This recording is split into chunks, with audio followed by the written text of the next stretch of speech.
We're finally here, ladies and gentlemen. UML Grand Finals coming at you live right here, right now on this Twitch channel. My name is Icarus. I'm joined by none other than Nightstar, and it's going to be an exciting series tonight because we have two very highly competitive teams that are actually coming back with a bit of a vengeance with each other.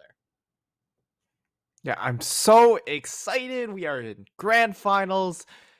I mean, some of our viewers might be a little bit distracted by free agency happening right now.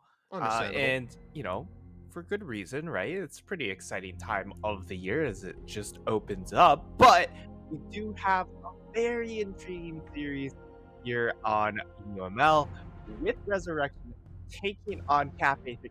This is an Ocean Division Week 2 rematch. And there are a couple of moving pieces here that we didn't see coming in from week number 2. It is, of course, Arhara and Chapanya fan. They are two new players coming into the team that weren't there week number 2. That changes the dynamic ever so slightly. And here are rosters on your screen. It will be Cafe 3 starting over on the red side in game number 1, which is very interesting as well, since we saw a lot of blue side dominance coming in from them. To be fair, we have seen just a lot of dominance in general coming in from Cafe 3, though. These guys are still entirely undefeated. They have not dropped a game yet. I mean, last week we saw them 3-0 in their matchup in the semifinals, and the week before that they were going 2-0 in both their round of 16 and round of 8 series. So these guys are really formidable opponents for Resurrection to be going up against. I think it's important to note, though, that during week 2, when these two teams did match up, there was that surrender in game 1 due to some conflict of who was playing at the time. And so we only really have one game underneath our belts between these two teams here, which is more than most, and considering it's playoffs and grand finals. But it's still not as many games as we could have potentially seen between these two teams in terms of how they match up and how that series is how the series is going to be playing out. But yeah, and I mean, of course, when you throw in the roster moves, it really is a brand new series essentially because there's so many different parts that we do have to account for. And when it comes to Resurrection Esports and how they match up against Cafe 3, I really think it comes down to this mid-jungle duo coming in, the new players on the block. They're really trying to play around this jungler, and you can see with a lot of the picks, a lot of Nidalees coming in, a lot of these big carry junglers, throw in a Kiana as well, and then you also have a lot of these assassins or level 6 power spikes like the Syndra, like the LeBlanc coming in from the mid lane, which are there really to just facilitate kills for your jungler or your mid laner, and then you kind of use that pressure to snowball around the map. We'll see how this first draft pans out here as we are headed into the draft. How do they deal with a lot of these different picks like the Syndra, like the LeBlanc, like the Nidalee, like the Kiana that are things that you see more so in solo queue than in this format? It's going to be really interesting to see what the draft is because, as you're saying, it's very much more solo queue. So when these champions do get rolling ahead, they're very difficult to play against. But I don't know if that's necessarily going to be an issue for the side of Cafe 3 because coming into this, we do know that they tend to like to play for a lot of scaling champions, especially around the mid and bottom side of the map. So we could expect to see them, if they go based off of what we've seen previously last week and throughout their entire series up until now here, that they're going to be playing more for these scaling late game picks. And if you get that Nidalee in the late game stages, without an early lead, it's much harder to navigate into the mid and the late game. So we'll have to wait and see not just what they do in draft, but how they're going to be able to pick up champions and play towards their own play style as well here, because Cafe 3 has shown that they're extremely dominant when it comes to mid to late game team fighting and how they get themselves set up around objectives. Yeah, and they also, one thing is also the fact that Cafe 3, even with these late game scaling compositions, they do still fight early around these early objectives, so it's possible. I mean, you could say that it's because that they're just that much better than a lot of our other teams. We haven't seen them be contested and drop some of these early fights. But if they do drop some of these early fights because of how much that they like to play early, even though they draft late, there's a way in for Resurrection Esports here as we are through first 2 rounds of bans. We have the Kazakhs, we have the Rek'Sai, so a lot of the early game junglers, the niche picks from Hubbard being taken away, which perhaps signals that they are looking for that Nidalee here early on because it is an AP jungler, and these are 2 champions that do very well into AP junglers. And then the rest of the bans, we have a Talon ban also against Arhara, and that Zoe. It looks like we're taking a look at this Lucian pick, which would be an earlier game bot lane champion that can do some work against some of these more scaling bot lanes. It seems like a lot of these picks are kind of just targeting comfort more than necessarily meta at the moment. Resurrection, I 100% agree with what you were saying, Nightstar. They're looking to take away some of these early game junglers and provide some opportunity for a potential Nidalee pick to come in here.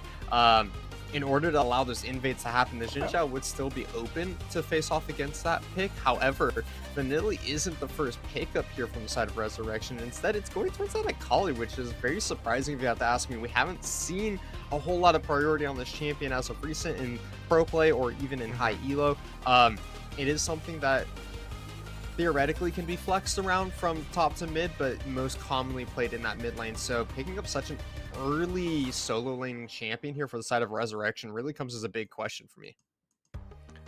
Yeah, it could be just an attempt to try and punish Panda up in his top side, because we know that besides the Camille and maybe an Aatrox, he doesn't really have a ton of carry champions available to him in his own pool.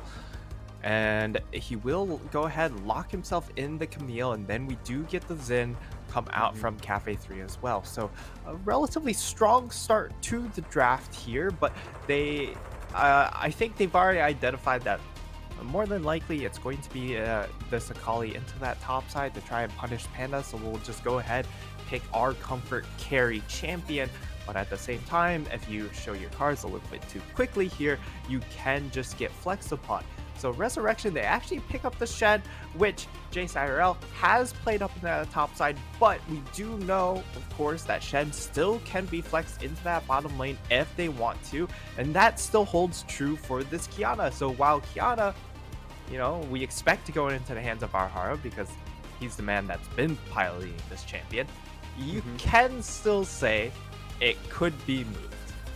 A whole lot of cans, but the more important question here, Nightstar, is should they flex these champions? I'm personally in the belief that you know, you got your top jungle mid right here already planned out for you, nice, simple, and easy. I think that's what Resurrection should stick with. But we do have the first round of picks being finished off here by Cafe 3 with an interesting Vayne pick of all things. I don't see this champion a whole lot. It's one of my personal favorites. You know, go back to those like season 4, season 5 double lift highlight montages, and it really throws you back to what AD carry used to be, as I'm a bitter AD carry main that's left the bottom lane to go to the jungle because of what they did to my poor role. But I digress. It's going to be a Vayne lock in here for Cafe 3. They're also going to be looking to target that bot lane just a little bit more here with that Samira ban coming onto the board here. They do have an offset in terms of AD carry champions, so it's a great opportunity to pinch that pool for Sprint. Yeah, and it's great into picks like an Ezreal Origin, which would kind of be those next couple of picks that Sprint is looking at, and Vayne does exceptionally well into those matchups. We are going to see a Veigar come out here in against a pretty hard dive composition. You can kind of understand why they would want to take that champion away. Is that them also showed a pretty massive game last week on that champion, and the last bans are going to be directed towards the support role. So Galio and Thresh removed here. Bard's still available for data, and he's actually played a decent amount of this champion during the split. So something to keep note of as we go into our last pick phase.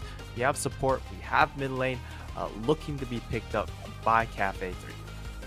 I'm very surprised to see this mid lane hover and lock-in coming in from Cafe 3. If you ask me, this is a perfect opportunity to lock in support, in particular that Lulu is still up and available here. If you want an even larger throwback, there's a, what was the name of that band? They did a Lulu Vayne knockoff song back in like 2014 or something like that. Somebody in Twitch chat will know what I'm talking about, but it's not me, not today, and apparently it's not Nightstar. So it is going to be the Victor locked in here for the side of Cafe 3, which is very interesting. They did decide to finally lock in their mid lane champion. They're leaving that support for the counter pick. They want to see what the bottom lane here from Resurrection is going to be locked in. We do have a Tristana pick coming in from Sprint. A very interesting, very aggressive early game pick here for the side of Resurrection. And with that Nautilus to follow it up, they are really looking to capitalize upon this Vayne being chosen through the first rotation and trying to punish it as heavily as possible throughout the early stages of this game. I see what you did there. The Vayne being chosen. Yes, it is the chosen. And I was unintentional. I had no idea. I mean, it looks like they would go for the Alistar instead. I understand why they hold last pick for the support. It ends up being a nicer matchup.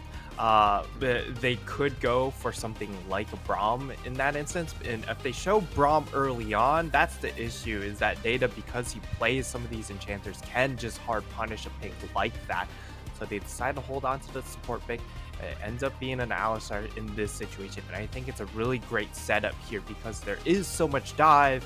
If they're all coming into you, it makes it really easy to just land multi-man pulverizes as this Alistar and provide a little bit of heal. The main target here, of course, is going to be this backline. An incredibly powerful backline coming in from Cafe 3 in the Victor, in the Vayne. They're going to need a lot of support, and they do have that kind of support coming in from the Xin and the Alistar. So it's going to be a pretty interesting chess game, but for the most part, I think Cafe 3 have won out with this draft. The only big question for me is how this Camille fits in, because if they're all diving you, Camille doesn't necessarily find the greatest amount of value. It's going to be very interesting. I think that Cafe 3 definitely got more of what they're typically known for. They're known for a lot of these late game scaling picks. The Victor, very common for is that them. The Vayne, maybe not as much of a popular pick, but it is something that we've seen the Chosen play before. On the other hand, though, I do want to look at Resurrection's comp and think about just how much potential pick they have on that composition. You have the likes of the Akali that can be followed up with the Shen ultimate. You have the Kiana double assassin composition here. And then on top of that, you have a very dive forward, heavy, engage style composition bot lane here. Realistically, all three carries for the side of Resurrection have the opportunity to look for some kind of aggressive jumping forward play here if they're able to find these backline members out by themselves. However, my biggest thing, I've talked about it last week, I've talked about it almost every week, ease of execution when it comes to these compositions, and that's what Cafe 3 has really nailed down with the kinds of comps that they draft themselves. It has some kind of heavy form of CC, very scaling late game damage sources, and easy to execute team fights. Whereas on the other side, Resurrection, they really do have to do everything in their power in order to just find a beneficial fight, not even an even, or an even fight. Beneficial is going to be extremely difficult to find for themselves. Yeah, I think for the side of Resurrection, you're looking at being able to generate picks very quickly here.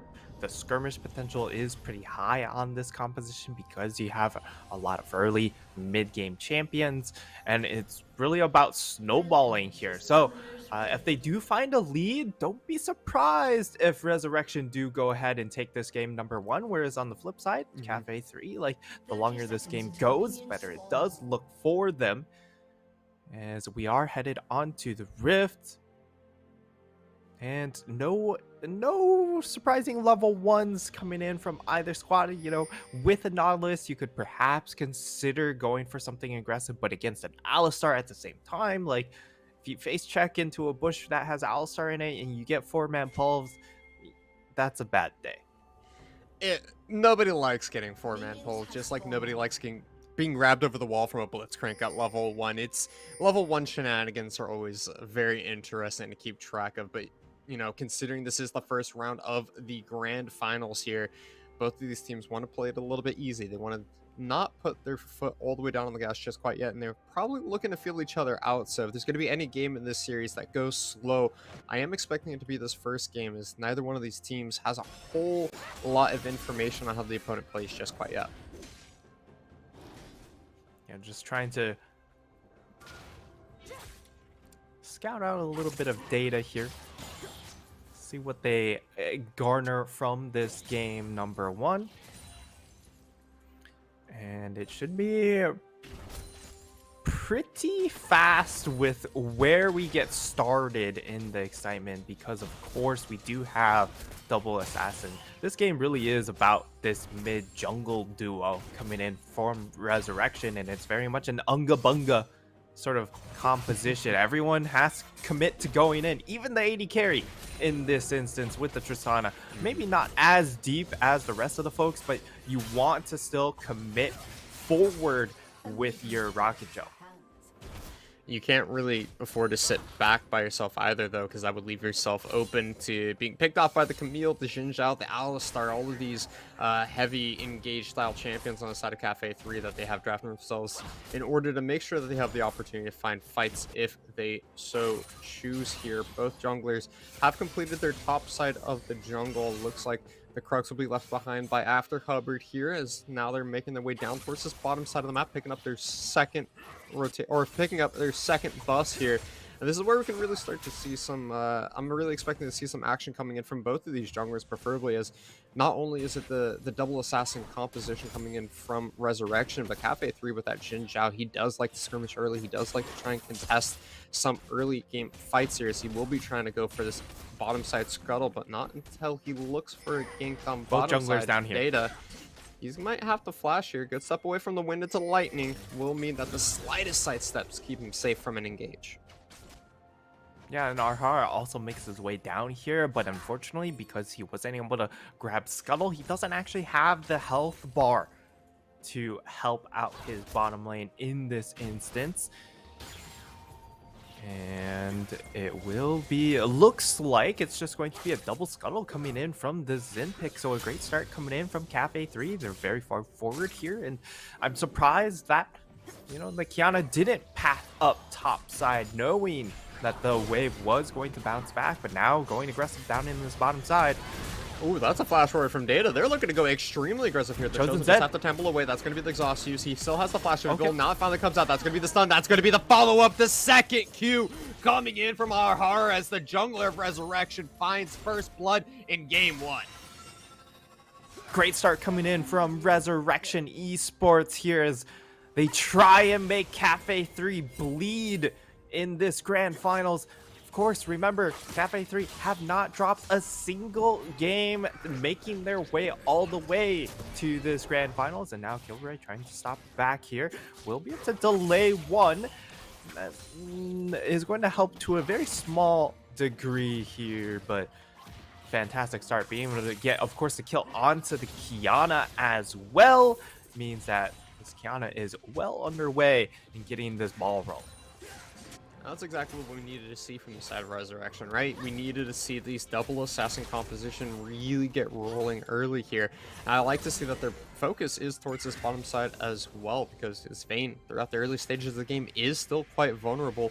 With Flash and Exhaust down, it does mean that there is the possibility that Alhara can bully this Vayne, can bully the Chosen as much as possible while there's still working towards those first couple of items, because you are a short range AD carry. You don't have that heal, you don't have that flash anymore, so it leaves you open, very vulnerable to a lot of ganks, and there is no flash on Kilroy either, so you can realistically choose to either kill the Alistar or the Vayne with this really short range composition on the bottom side.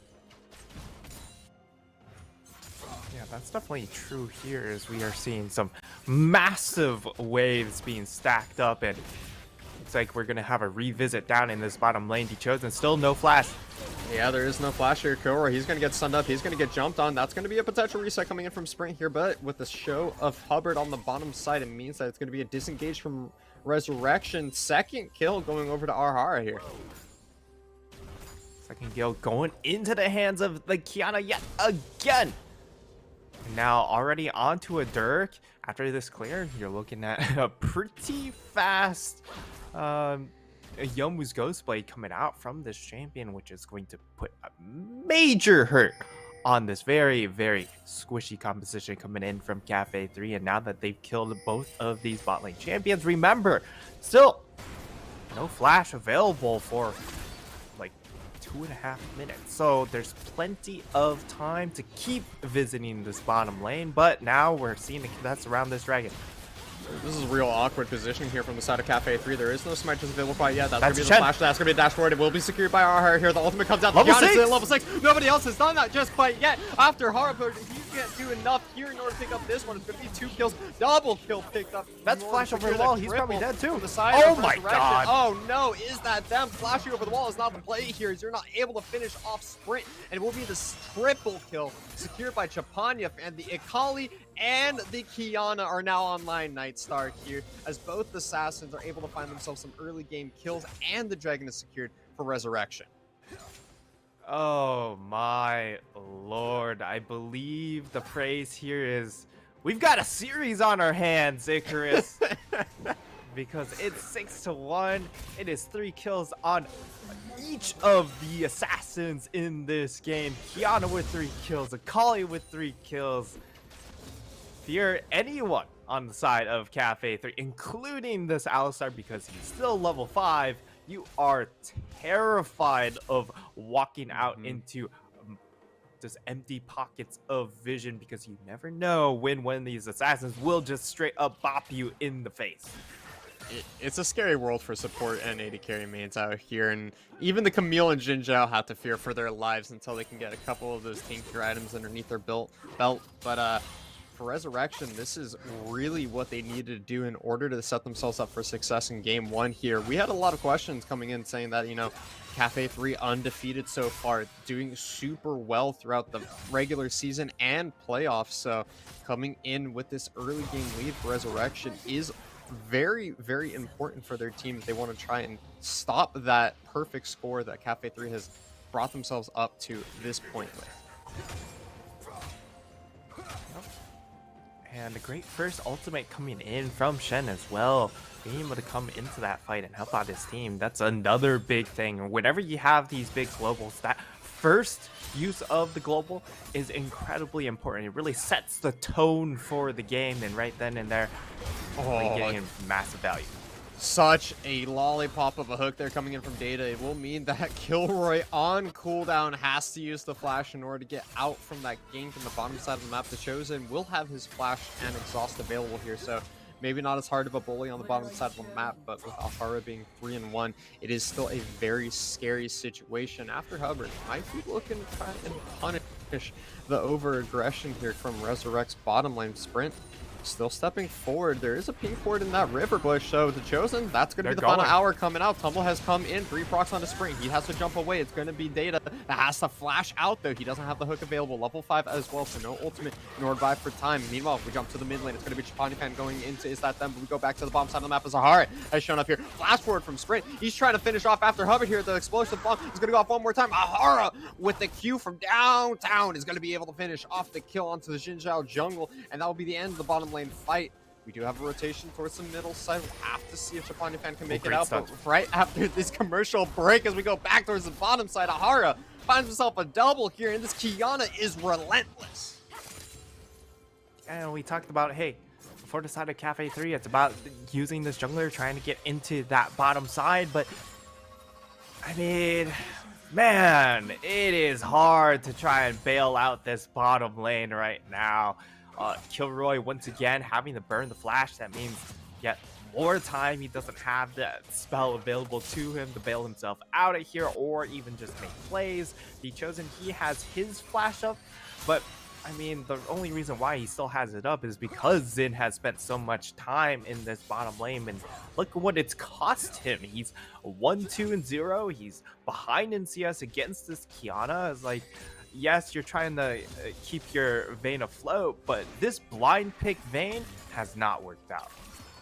And that's kind of the downside to why Vayne isn't more popular in the current metas. Hold on, we do have After Hubbard. He just cannot catch a break here. Ahara 6-1-2 was doing the Rift Herald and then decided, you know what, we'll take a quick snack break to finish off this Xin Zhao, refuel ourselves, pick up an extra kill. It's no big deal.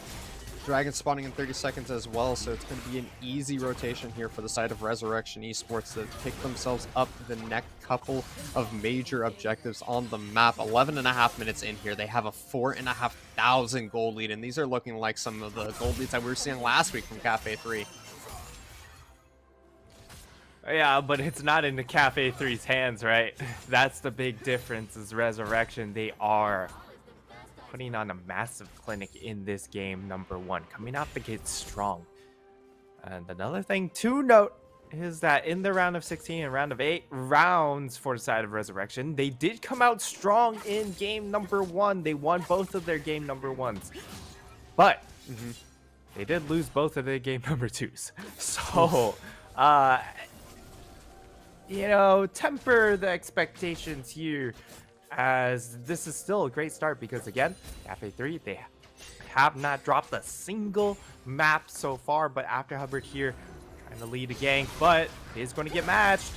Ooh, Sprint is going to have to face shock that bush, but he'll make it out alive with that jump. That's Everyone's coming up from the Nautilus. Everyone's teleporting into this one. That's going to be Shen ultimate use as well. Data is dropping down extremely low. He's going to be the first death of the fight. The Nautilus is gone, but Akali on the backside has traded it support for support. Xin Zhao has gone down, and now it is Resurrection with a man advantage. There was no rotation coming in from Is That Dumb, and suddenly the 3 remaining members of Cafe 3 get absolutely blown up. Rift Herald dropped on the bottom side for first brick and a dragon to boot. Everything is coming up Resurrection Esports. It is indeed. Like, holy, they trade 4 for 2. Is that them? He decides to not come to this bottom fight because, I mean, you're Victor. What are you going to bring to the table right now? You don't have the items. You don't have the power quite yet, and now he's going to go down as well. This Kiana is so damn strong, and yes, eventually we'll be able to take him down here. But, I mean, you wonder, why did we bring everyone down? Because of the scaling, right?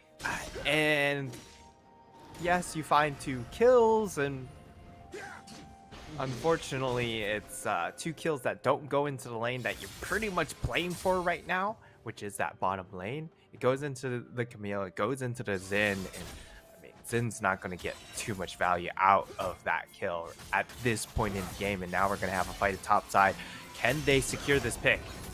JSIRL, he's going to get flashed and knocked up by the headbutt pulverize coming in from Meanwhile, the Alistar. We do rotate down to the bottom side. Japan is going to be able to pick up a kill for himself. And apparently the Kali lives as well. I hate it, Kali. I have no idea how this champion lives through every single turret dive, but it infuriates me beyond no belief, Nightstar. I hate it, Kali, don't you worry. You just can't keep this champion down.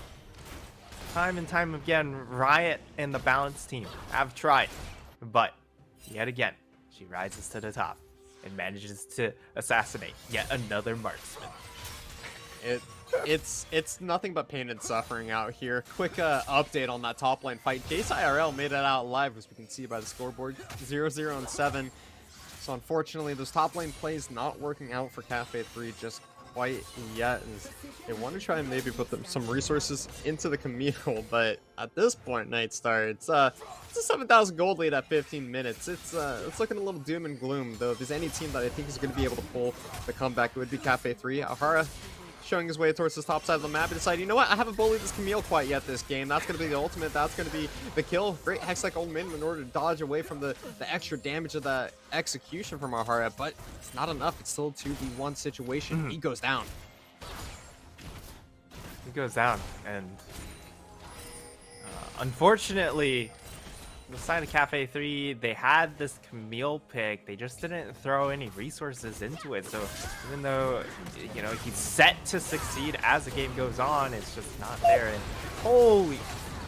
Chapanya putting on an deep. Akali clinic over here. Resurrection as a whole, just making sure that you know just how strong they are. That's going to be the Victor ultimate coming out. Chaos Storm barely doing any damage to Sprint here, as he is still sitting at 1 and 2. Sprint is going to be able to jump over that wall there to safety as the mid lane outer turret goes down. Top lane outer turret also going to follow here. It is a 9,000 gold lead for Resurrection, and we take a look at the items here. We can see just how impactful that is here in the early stages of this game.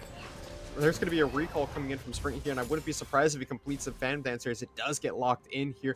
2 items to the 1 item of the Chosen. We look at the mid lane, it's completed Mythic, along with a bunch of components. The jungle is really where the biggest difference is. 2.5 items compared to just the 1.5 from after Hubbard. And this game is just so far ahead from Resurrection Esports here, Nightstar, because they're just showing us, you know, if you got Cafe 3 that does the late game clinics, it's going to be the early game show here from the side of Resurrection. They're showing us why Ahara was brought onto this team as this kind of star-studded jungler that has been putting in so much work over the past couple of weeks.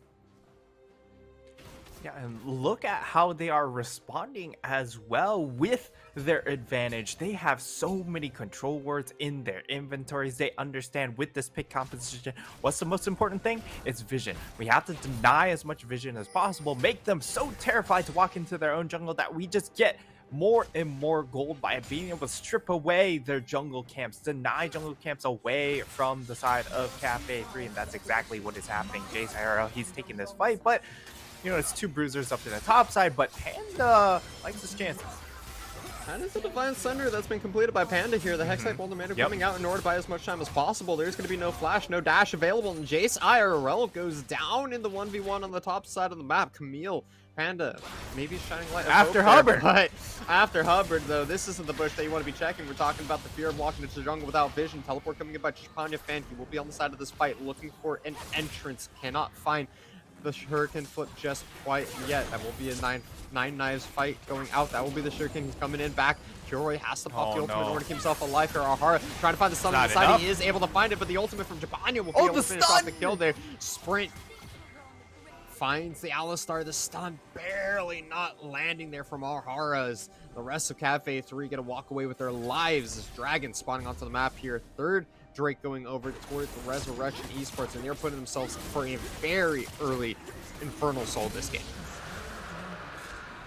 Yeah, and I mean, Cafe 3, they tried what they've been doing the entire time. It's what worked for them this entire split, and that is take late game composition and fight early around these early game junglers like a Zendao, but this time it does not pay off whatsoever, and they are paying a large price for their actions. As Panda, yes, he's starting to scale up. He has an advantage in this 1v1 matchup, as he should at this point in the game. But what can he do with it? And the answer is not a whole lot, because the rest of the map is just so dire. He can survive his lane. You can survive the split push versus the Shen. That's about it, unfortunately, though. A second Rift Herald will be secured here by Resurrection Esports. They've managed to pick themselves up 3 turrets so far as well here, Nightstar. And we're talking about the vision control earlier. We can see not only just how many wards they're willing to put down, but the rotation of it as well. Because we have all those wards on the bottom side of the map currently, just as that dragon was spawning, and now we can already see a rotation towards the top side. They want to be placing their wards to play around the Baron that is going to be spawning in about 15 seconds here. And with the 9,500 gold lead here, you really can't blame Resurrection for breakneck pace of this game, because they're showing us what an early lead and how to use it, more importantly, looks like. Yep. They're really playing so well here. Start off this series. Can't say enough about that. And with a near 10k gold lead, it's looking fine and dandy for them to secure this game number 1 in pretty clean and swift fashion. Probably looking around the 27-28 minute mark here, because they're gonna really start looking at Baron now that Baron has spawned at 20.5 minutes. Such a large gold advantage, such a great vision control lineup here is going to allow them to start turning their attention towards that objective. And right now, they've chosen that marksman at the moment. He's the one set up to try and take on J-Zyra, which is fine, just because of the fact that it is a tank and a bruiser, and you're not too worried as a Vayne in dealing with it. But the bigger problem is the fact that, well, Shen can just leave, and Vayne can't do that. You kind of need your AD carry to help out with these Baron fights, and with Staying United and teleport available by JSIRL, it's gonna be a long walk up the river here for the They're looking to 50-50. Dropping down to 2,500 health. That's gonna be big burst damage. No, it's gonna be the smite secured here by Ahara. That's gonna be the Baron pickup here for Resurrection, and the ultimate to follow. Supreme display of talent immediately shuts down any kind of Baron fight that might have been coming in from Cafe 3 here. 2 kills picked up by Resurrection Esports. The Baron to boot. Shen did have to use the ultimate in that fight, but now with the Rift Herald and Baron buff in tow here, Resurrection, they're not looking for 27-minute, 28-minute victory here. They're looking for a 22.5 minute. They're looking to shove it down the mid lane. Rift Herald crashing into the inhibitor turret. First inhibitor will be going down any second now. With this Baron empowered minion wave, they are looking to end this game. What can Cafe 3 do to secure themselves a few more minutes? Victor and Vayne are in the base. The Rift Herald will get a charge off, but it's going to be a disengage coming in from Resurrection. I guess they don't want to take this one after all. Kilroy getting engaged on the side of this fight. You don't want that. Coming in from Chapanya and JSIRL, but there's nobody that can go over that wall, so they have to back away here. Akali and Shen both have dashes and make it through that top side inhibitor turret to safety, but not before breaking the base of Cafe 3. That's Cafe 3 base now open for business here. And what did I say, Icarus? You can match the tank with the Vayne, but when Shen uses his ult, what do? Nothing. That's exactly what happens there. The Vayne's just sitting around, just like, okay, I guess I just hit turret a couple times, doesn't even secure that tower, and now Panda, he's in trouble. He's gonna die. Oh no, Panda, this is what happens when you try and take those 1v1s without the He's an endangered species for a reason. He's trying his best over here. He had the 1v1 earlier. He's just trying to make it happen again. It's a pre-display of talent. Godlike for Ahara. Double kill to secure the legendary as an assassin in the jungle. Is just absolutely popping off here. 3 members of Cafe 3 going down. Undercover agent. At this point, it's all about just finishing off whatever you got left to do here. Is that them flashing in place? I think Cafe 3 knows this one's over. Spirit's just gonna go underneath turret. That's the exhaust. Stopwatch to He's cancel sprinting out that turret aggro, but it's all resurrection in game 1 here. Nightstar commanding victory. They're ending this game in 24 minutes, and they have themselves a humongous, what is that, 17,000 gold lead in advantage, almost 18,000 at this point. They're picking up kills. They're patting the KDA, even though they don't have to. 27-5, 24 minutes, and a massive gold lead with their Infernal Soul. It is going to be game 1 over to Resurrection Esports. That looks like one of my ARAM games where you're just trying to farm kills as much as possible after a certain point. And that's exactly what happened here for Resurrection Esports. They came out firing game number 1 of this grand finals. They come out strong in a lot of these game number 1s. And already the Cafe 3-0, not happening. So they lost the game. Yeah, exactly. So the perfect run has indeed been stopped. And we'll see what they can do in this following game, because remember, they were the ones to pick red side for game number 1. Do they change things up, go back over to the blue side? That's where they've shown a lot of their strengths. But in that moment, you would then allow yourself to get counterpicked by the side of Resurrection. So we'll see what happens here. It's a lot of questions about draft, especially coming after that first round with the early Camille and Vayne picks. We had some questions ourselves, but there's only one way to answer these questions, so that's to let these teams decide for us. We'll be back in a few minutes here, ladies and gentlemen. Don't go anywhere, as we have the rest of the grand finals coming up after a quick break. We'll see you guys soon.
We're back, ladies and gentlemen, getting set up for game 2 here between Cafe 3 and Resurrection Esports, as Resurrection coming in with a really solid game 1 performance here, Night Stars. It was a 18,000 gold lead by 24 minutes as they were ending out the game with Baron buff and Rift Herald in tow. I don't know how you stomp your opponent into the ground any more harsh than that. And we also have to just like keep in mind once again, like this is an Ocean Division matchup. This is a 1 and 2 seed, but this has been a perfect run up until this point for Cafe 3, and the fact that they just got absolutely dumpstered in game number 1, I think is the most important point that we should come away with here. And just the fact that Resurrection are indeed here to play. This time around though, game number 2, we will have a side swap coming in as sort of expected here. The side of Cafe 3, they're trying to change things up. And, you know, I gotta say, yes, I understood why they held support counter pick for last pick, but it still feels underwhelming. So perhaps swapping over to blue side, they get priority on first pick. Yes, they lose counter pick, but the fact that they use it on a Vayne and Alistar, both of those picks just weren't it going into game. Might not be the exact play there, Chief. I gotta agree with you on that one, Night Stars. We are heading into game 2, as you said. Selections or a side swap will be coming in here from Cafe 3 and Resurrection. We do know that Resurrection also does have a bit of a curse over the past couple of weeks in their best of 3s. They were winning games 1 and 3, but losing their second game in a lot of those series. So we got to see what does Cafe 3 choose to shoot back with here, as now they're going to have access to that first side pick, whereas there's going to be counter pick available for Resurrection. We do know that both of these teams do like to secure kind of the same champions over and over again. They have very clear playstyles. But it's a matter of what order do you pick them in and what matchups are you looking to secure for yourselves. We do already have Talon and Zoe taken off the board here by Cafe 3. Meanwhile, on the other hand, returning to that cause expand once again for Resurrection. I'm a little bit surprised that we do see the Zoe ban come out here. I almost would have expected Cafe 3 to just throw down a gauntlet and be like, hey, if Resurrection are banning our junglers, we're just going to ban their junglers too. So we're just going to go ahead, take off like 5 or 6 junglers straight in the opening ban phase, but that doesn't happen here. We'll see if they decide to add that Kiana to the ban list at the end here, because I do feel like it was such an impressive pick, and we do indeed see it. So Resurrection, they'll have to change a little bit here, because I don't think they'll be able to go for that Akali early rotation, because they don't have necessarily an AD assassin to fall back on through the jungle position. But we'll see how that changes, as the Malzahar still will get banned away. It's gonna be the same few bans here for Resurrection. If it don't broke, don't fix it here. Meanwhile, first pick is the biggest question here for Cafe 3. What are they looking to take away here? It could be a very early Xinqiao pick if they wanted to keep that priority in their jungle. It will, however, be the Camille pickup, which is a takeaway from Jace IRL, something that he's felt very comfortable on playing previously, though. It does leave the Shen open here for the side of Resurrection. He didn't necessarily lose that top side matchup. It was actually very quiet up there for the majority of the game. And we did see that, if anything, Jace IRL just had more impact on the map with that Shen, and the ability to use that Stand United to impact the map at level 6 a lot better for Resurrection than Cafe 3 was able to do with their teleports. Akali will be locked in once again here for Resurrection, so going back to that previous playstyle that they have, as you mentioned before, Kiana is off the board, so there is no AD jungler, or at least 2 of the AD assassin junglers for the side of Resurrection have been taken away here that they might be looking to play. So instead, they will secure that Shen. They're going to be looking at their solo lanes to be the exact same as they were in game 1 here in game 2. Yeah, so immediately I'm thinking, hey, okay, it's probably unacceptable to just throw the Shed back up in the top side once more, but for Cafe 3, for them to go back straight onto the Camille, it has to be them reconsidering, hey, we'll throw resources into this pick, and it better not be a salty run back in this event, because I'm contemplating what kind of AD junglers we could get. We could get a Graves, but more importantly, with the assassin, if you want to stay on the assassin theme, You could go for a Zed pick here. Arhara, he could just bring out the Zed, and it looks like Cafe 3 currently still hovering the salty run back. The Galio is going to be a better adaptation, in my opinion, as it also brings a little bit more earlier flare coming in from the mid lane. If it does go into that mid lane, it can still go into that bottom lane for Kilroy in this instance. But I've been watching some Wild Rift, and one of the combinations that they come out with is they tend to play a lot around the Camille when it comes to draft. They bring out the J4s, they bring out the Gallios, and I feel like that's what you need to fall back on if you are Cafe 3. Yes, this is PC version, but when it comes to draft, it still plays out very similarly. And against a low range AD carry like Illusion, this is where a Camille comp really comes into form and really wrecks you. Everyone knows about the bounce house composition here. You lock in the Jarvan, or more recently the Camille over the past couple of years, because of the inability to exit that hex stack only made him, whereas a flash can still get you out of the Cataclysm. And it really just locks down one or two members on the side of Resurrection where they can't escape. And so how do you deal with an Akali? You just make sure that they can't ever move by locking them down inside of an unstoppable CC chain, including the big scary Sentinel that comes crashing down from the sky above. So I like to see the adaptation in this draft. I also like to see that it's not an early game or an early draft main pick, which we did have a lot of questions about in the last draft here. It does mean that Resurrection are going to have the advantage when it comes to their bottom side AD carry bulldoze. They didn't lock in that Lucian, which was banned last time around, is up and available here this time. And then the focus goes down towards that bottom side for their bans, taking away the Ziggs, taking away the Vayne that was locked in last time in order to force Cafe 3 onto something a little bit different this time around, as the Nami and Lee Sin will be the answer in the ban phase here from Cafe 3. Yeah, immediately I see these bans coming out from Resurrection, and I'm thinking Aphelios Thresh. It's Aphelios Thresh coming in from Cafe 3. You add a little bit of late game scaling. You also have Peel. There's so much power here, being able to keep your Aphelios safe with the Xin, with the Galio, with the Thresh. You don't necessarily have to index all your cooldowns in making sure this Camille succeeds. Or if they want to match early game, this is another way to do so. You bring in the Draven. It could just be the Galio support coming in, just really try and apply a stranglehold on this bottom lane.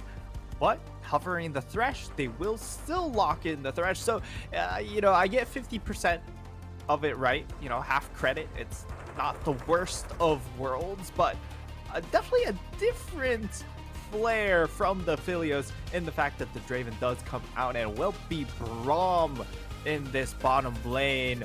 So one of the big things here is, because you do have the Draven over the Aphelios, the range is slightly shorter, and Braum does well into low range compositions as well. I mean, my thing here, Nightstar, is you can't introduce Draven as just like, yeah, they locked in a Draven. You got to say it with me here. Draven! As he gets locked in. Darvin. Don't you do this to me. I love Draven. Draven's a great champion. I remember abusing him back in Season 3 when he used to have a bleed on his axis still, alright? Alright. Now he has an execute. Which, that's... hey, it's better than just a sack of gold. This is true. I hated that change to a sack of gold. It felt so lackluster. Like, let me cheese people at level 1 like I used to. I used to run Draven Lulu back in the day, and you just run them down at level 1 and watch them cry. So much auto attack damage. It was disgusting, but I digress. We do have the Braum lock in here, so you're going to have that really powerful combo on the bottom side in order to match into this Draven. So it's not like it's all easy games here for the side of Cafe 3 on this bottom half of the map. They do have a very aggressive bottom side, but it can be easily responded to by the side of Resurrection. This time around, I do like to see that while Cafe 3 is normally known for these late game scaling compositions, that they have drafted for something that's going to go a little bit more toe-to-toe in the early stages of the game. Because, as you mentioned before, we see that they draft all for late game and then fight early, and they tend to win just because they out-team fight their opponents in the early stages of the game.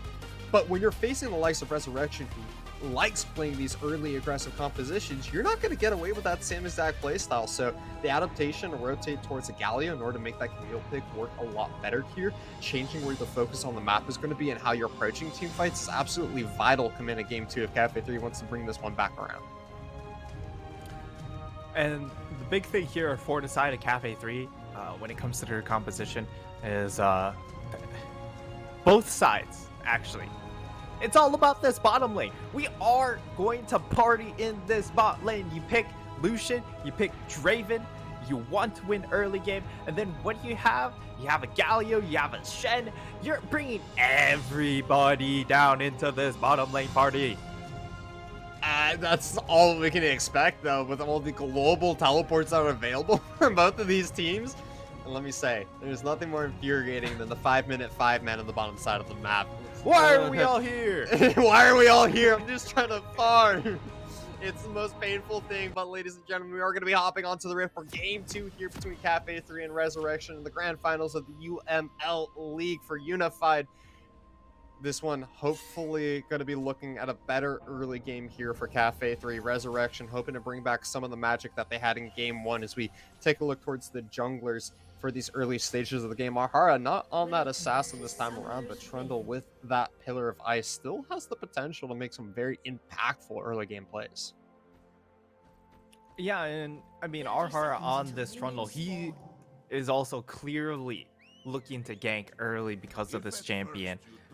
And I mean, you're looking at some of these lanes, you're not ganking the Galio necessarily, you're not also ganking for a Shen. So what's the last path? Say it with me. It's bot lane. Yep. Everyone at home, you all know where we're going. It's bot lane. So if you're an 80 carry, you know, sometimes you love it when your team is 5-man bottom, but for the most part, it's just like it's a lot more action than you'd rather have. Stay out of my lane. Let me farm. That's what I always say. Just let me scale up into the game. Get my stacks up here. I'm Draven. Let me farm a little bit, and then we can bring in the 5-man pile driver. And I think that's what Cafe 3 really does want to do here. They want to kind of wait till they have the level 6 wombo combo of the Galio and Camille to be able to hex like ultimatum heroic entrance into the bottom side and really set up that execution here for the Chosen. But to be honest with you, I have very high doubts that that's going to be allowed here by the side of Resurrection, as we already see Data looking for some poke, looking for some early aggression here. And once these level 2s do break out, I want to see what Sprint and Data are willing to do at level 2. If they're going to dashboard and immediately look for that stun, because they're not very shy to being aggressive. Last game we saw them flash forward way early when Ahara was coming in for that gank and ended up working out in their favor. So I do expect to see some aggression. It will be level 2 for the side of Cafe 3. That's going to be the walk forward, the Flay, the flash coming out in order to dodge away from the death sentence here, and already Summoner's advantage this time around for Cafe 3.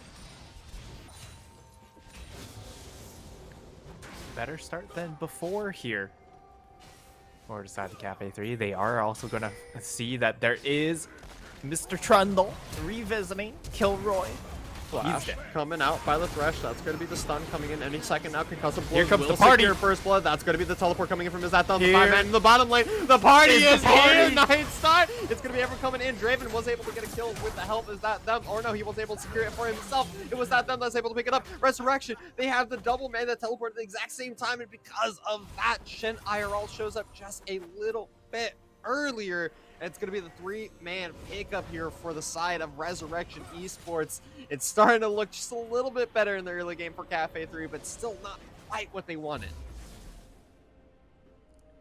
Slightly better response here, but unfortunately, you bring in a Camille who needs a little bit of gold, or at least a lot less people down in that bottom lane to succeed, and that wasn't the case there.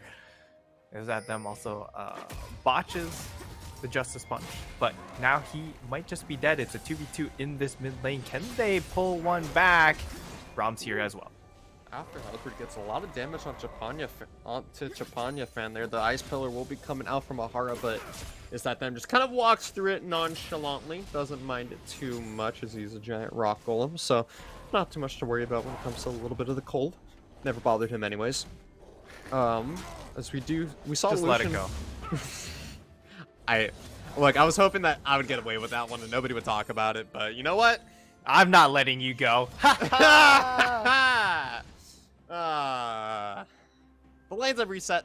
I do want to also point out the fact that Panda, coming into that last team fight on the bottom side, he was only level 2 compared to the level 3 from JSRL, and those first three levels also important for these solo laners, getting access to all 3 of your abilities, really making the difference for that bottom lane fight very early on in this game. And I'm just really curious to see now that Ahara isn't on this Fed assassin.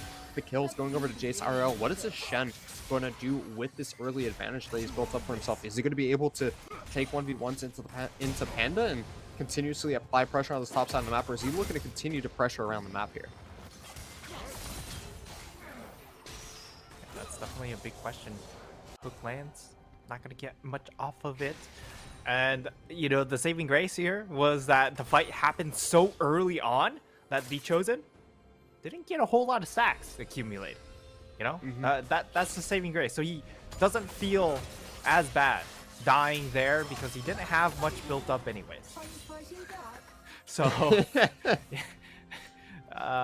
trying to find some silver linings here, but at the moment, 5.5 minutes into the game, already down 800 gold. It's not the best look, but they do still have the tools to continue to fight for early game, which is at least a better look for them if they want to continue to stay aggressive here in this game number 2.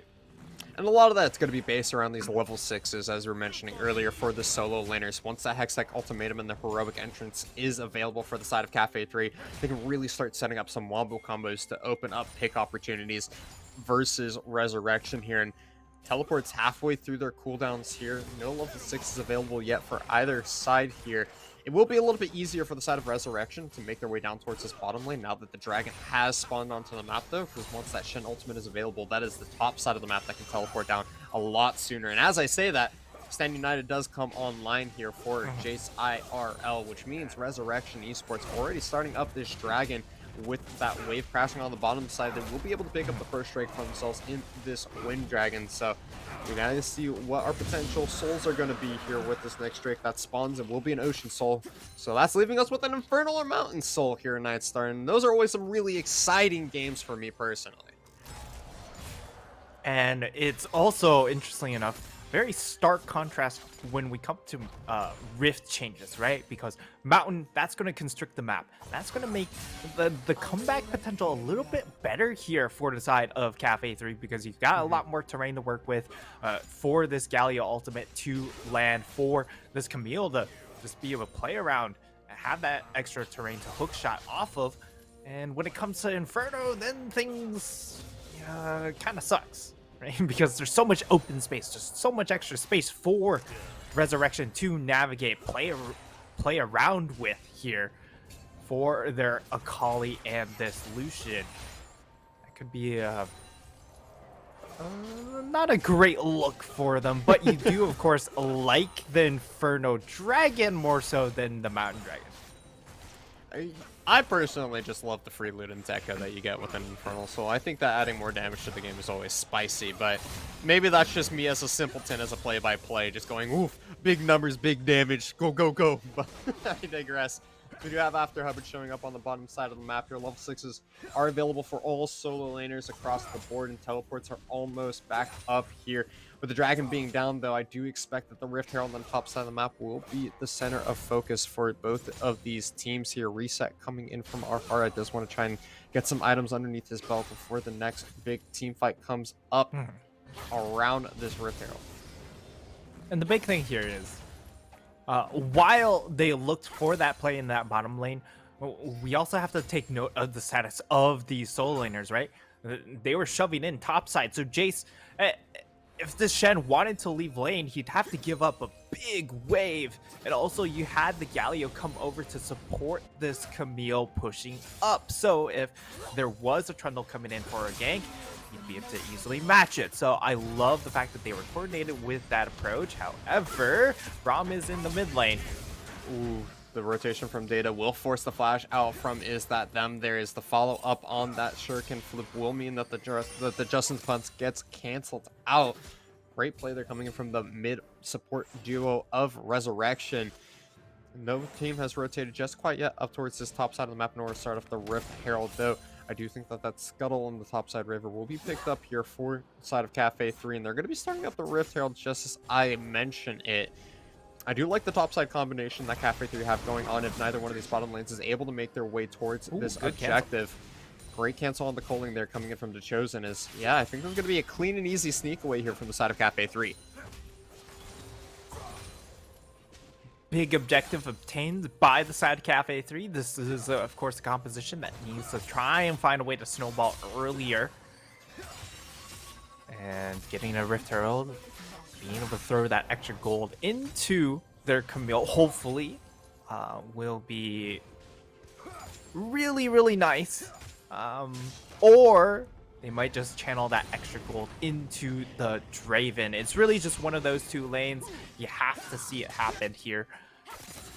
And I mean, so far, it's still Panda being left on an island, even though he is on that Camille pick. Yes, it's a Shen matchup, and he'll naturally be able to win out, but you'd much rather him win earlier rather than later, which is kind of what happened in game number 1, where he did come online eventually, but by that time, the rest of the game was already doomed. And you really do need to see some resources getting put onto the map in general here from the side of Cafe 3. And it feels like so far in game 1 and in game 2 here that Hubbard has just been really quiet. He hasn't been able to find any kind of early ganks on this Xinjiang. With an early game jungler as that AD pick, you want to see him get onto the map quite early on. It's going to be them getting ganked by Ahara and the side of Chapanya fan here. He's going to go down extremely quickly though, because unfortunately the Aftershock is a perfect place for the subjugation to come out for Ahara here. That's going to be the re-engage coming in from Chapanya. The Crescent Strike is only going to come out from Hubbard and is right by himself some time. But it's going to be concussive blows stacking up. Ahara underneath turret, the flash away in order to try and give himself light. The Shen ult will secure the safety here for the Trundle. Meanwhile, Panda has to go in the Hex Up ultimatum in order to stop the teleportation, but Panda, you're not winning this fight. You're still down 2 kills here and a little bit of farm. Flash forward, and Jace IRL going on a killing spree after having his ultimate canceled out. Yeah, Panda just trying to make sure in that moment, in the heat of the moment, he just wants to deny that ultimate from going all the way through, but unfortunately has to give up his life in exchange. Doesn't have the flash, of course, has the ignite and the teleport, so doesn't have a way to get out of these situations himself, so he's just kind of stuck, left wanting, and not sure if it was the correct play, but in the, again, heat of the moment, things happen, so it's just how the cookie crumbles. And now we're gonna have Xin visit this bottom lane, has still the Rift Herald, which is starting to tick down here, so not too much time left available on this objective to try and use it and try and get some plate gold, and he's being sucked into this bottom lane. I don't like it. It's not where we've been expecting or hoping for him to be putting a lot of his focus. There could be some trading going on in the mid lane. Dragon's been started up here. Is that going to be the engage coming in? Smite will be secured here once again by Ahara, and that's going to be the stun coming out after Hubbard. I don't think there's going to be much left you can do. Great heroic entrance, buying time, and that's going to be the lantern out to safety, but it does mean that is going to be going down here. Ahara re-engaging after Hubbard, still extremely low. Double kill was picked up by Spirit. Panda has to take the lantern to safety once again here in Sprint, just barely not able to finish off that triple kill for himself, as the Dragon and 2 more kills have been secured by Resurrection. Resurrection with a clear game plan with these drafts as well. Cafe 3, they were able to adapt with the draft, but unfortunately unable to adapt with the gameplay, as they are slowly looking like, instead of Cafe 3, they're looking at Cafe 0 and 3. You had to find a way to make that on the brink. Work. We had to find a way to make the joke work, ladies and gentlemen. We've been theorizing it since last week. We didn't use it on broadcast then, so we had to get it in there sometime today. Exactly. As it's once again just doom and disaster here for the side of Cafe 3. Resurrection, though, feeling so good with these early game leads that they managed to find themselves. This time around, though, it is all their top and AD carry, so not quite the assassins that we saw running away with the first game in this series. It's also a considerably smaller gold lead here, as we do have, I changed that back. It was 4,000 at 15 minutes. It's 3,000 here at 14 minutes, so still fairly strong lead here for the side of Resurrection, but we got to start asking here, how much is the scaling going to come into effect in this game if Cafe 3 are just going to continue to over and over again throw themselves into their opponents and not make these fights work out? And while we've previously praised Cafe 3 for their rotations and ability to be at objectives sooner and faster, when they're being matched toe-to-toe by somebody like Resurrection that has these early game picks, they're just showing some of the weaknesses in terms of general game style that Cafe 3 normally approaches with. Yeah, and it's a rough time, man. There's not much else to say except for that. Is Resurrection just by far and away running away with it. Oh, and at least they do get a Mountain Rift, which is going to be helpful when it comes to terrain battles. What won't be helpful is the fact that if Resurrection are able to continuously stack up some of these dragons, it's going to be harder and harder for this Draven ever to find that cash-in. Right? And that's really their one ticket back into this game, Icarus. If they find a massive cash-in, a shutdown along with the cash-in onto a Draven, you're looking at like infinite gold flip right then and there, right? Because I don't know how much gold we've got stacked up on the Draven passive, but what I do know is that there's a 300 gold bounty on this Shen and a 400 one on this bottom lane as Chapanya! Chapanya with the flash forward Yes. is going to be able to find the execution. Shen ultimate, trying to buy some time, trying to get him out to safety here. The Akali will take He's one fine. turret shot. He's going to take a second Wait. turret shot. He goes down eventually. Is that them? The Okay. minions finishing that one off. After Hubbard dropping down, actually, that's going to be the flash forward in order to get the lantern to safety here. Data will be CC'd underneath too turret, so that's a far. second kill coming in there. After Not Hubbard, bad. though, will eventually go down to the hands of our Hara as deep Panda's underneath here. the tier 2 turrets is Resurrection. Panda has managed to rotate over with Stand United in order to Draven! be used. It does mean that Ahara is going to be going down. That will be another kill. Jace IRL is here alongside the Chosen, but unfortunately for the Draven, just barely not able to pick up that kill, and neither shutdown being the source of income here for Cafe 3. 3 extra kills will feel extremely nice to them, but we got to keep in mind that these are not the targets that they wanted it to land on. Man, it was actually a really intelligent for Chapanya to just die to the tower like that because it denies the ultimate coming in from Draven being able to secure that kill, which would prevent, of course, getting that cash in. And that was actually massive because Draven's still looking for the conversion onto his passive, and they end up just getting kills onto pretty much everyone else but Draven. I want to say, with the recent buffs on the Draven, I'm so curious how much extra value he's getting out of his ultimate whenever he uses that Whirling Death. He must get like a 400 health execution or something at this point because he's been stacking for so long and he just hasn't been able to cash in. After Hubbard, though, he's going to get CC'd up. The concussive blows are coming out here from the side of Data and our Hara as this dragon is as this first mountain dragon is spawning onto the map here, already chunking out Hubbard to below half health, looking at about a 4th health actually for this jungler. So going in to try and steal this dragon is most likely going to be a one-way trip, and he has to be able to land that smite, which has been going over in favor of Ahara almost all series so far. Chapanya wants to try and find a pick here, but he's getting engaged on by the side of Panda X.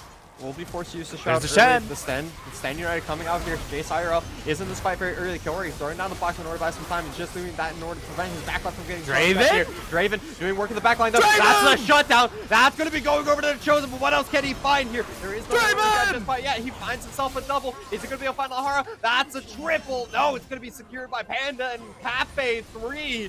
With some great zoning, they get the shutdowns and they get the stacks. Draven is in the building.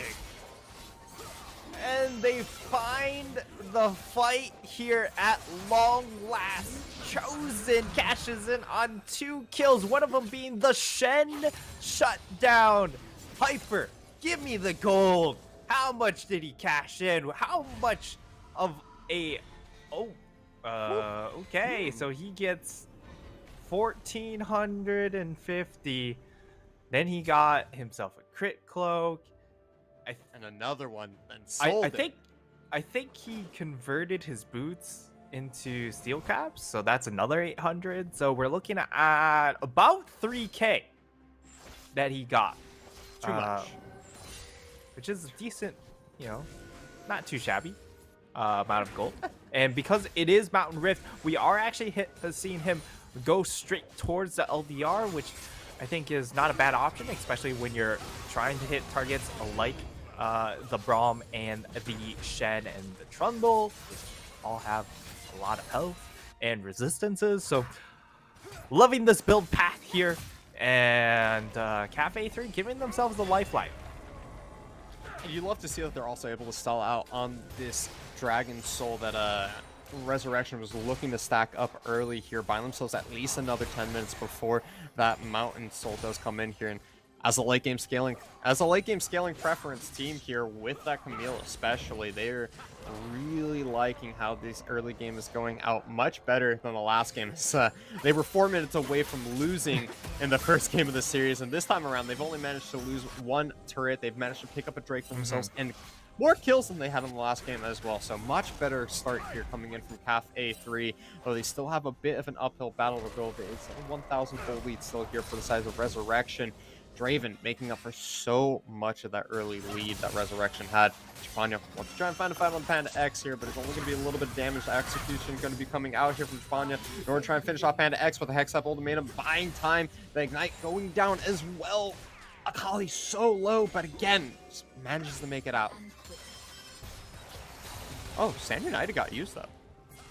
Yeah, tight margins here as we also have is that them hanging out up in that top side as well. So both those solo laners spending time together won't be able to land the taunt onto the Shen. And I'm looking at trying to factor in the scaling. Scaling isn't exactly good from either team. I will say that. But there are a couple elements that do scale well, and it's namely that 1v1 we just saw. It's the Sakali and it is this Camille. So those two champions, they're going to be the focal point once it hits 25-30 minutes into game. But for now, you still have to keep an eye out on this Draven, who has done so much to try and get back into this game, but comparatively gold-wise, still not quite there in comparison to the Lucian, because the Lucian's already on the completed 2 items. Now the Draven has his completed 2 items, but it feels like all that gold he cashed in on was used to catch up to the Lucian rather than pull ahead of the Lucian. And typically speaking, when you're looking at these gold leads, hold on a second though. Hubbard has to go in, has to use the Aggression Strike in order to keep himself alive here. The Colin coming out, but that's going to be a lot of damage being secured here, or being mitigated here by Hubbard. Everyone's here. Coming in by the Galio. Teleports are coming in as well. It's a 1-for-1, so 4 plus jungles have gone down, but it's Chapanya on the backlines. He's dropping that extremely low. Where's he going to be able to get away from here? The Whirling Death has not been used, but there it is. Draven gets 1. Draven gets 2. We keep coming back to the Chosen, but the Chosen is the one that's making this game happen here for Cafe 3 as Panda is able to get some assistance from his team, and a triple kill secured by none other than Draven as he and Cafe 3 show up big in the mid-game team fight. They're rotating over towards this Baron. They want to bring this one back in style.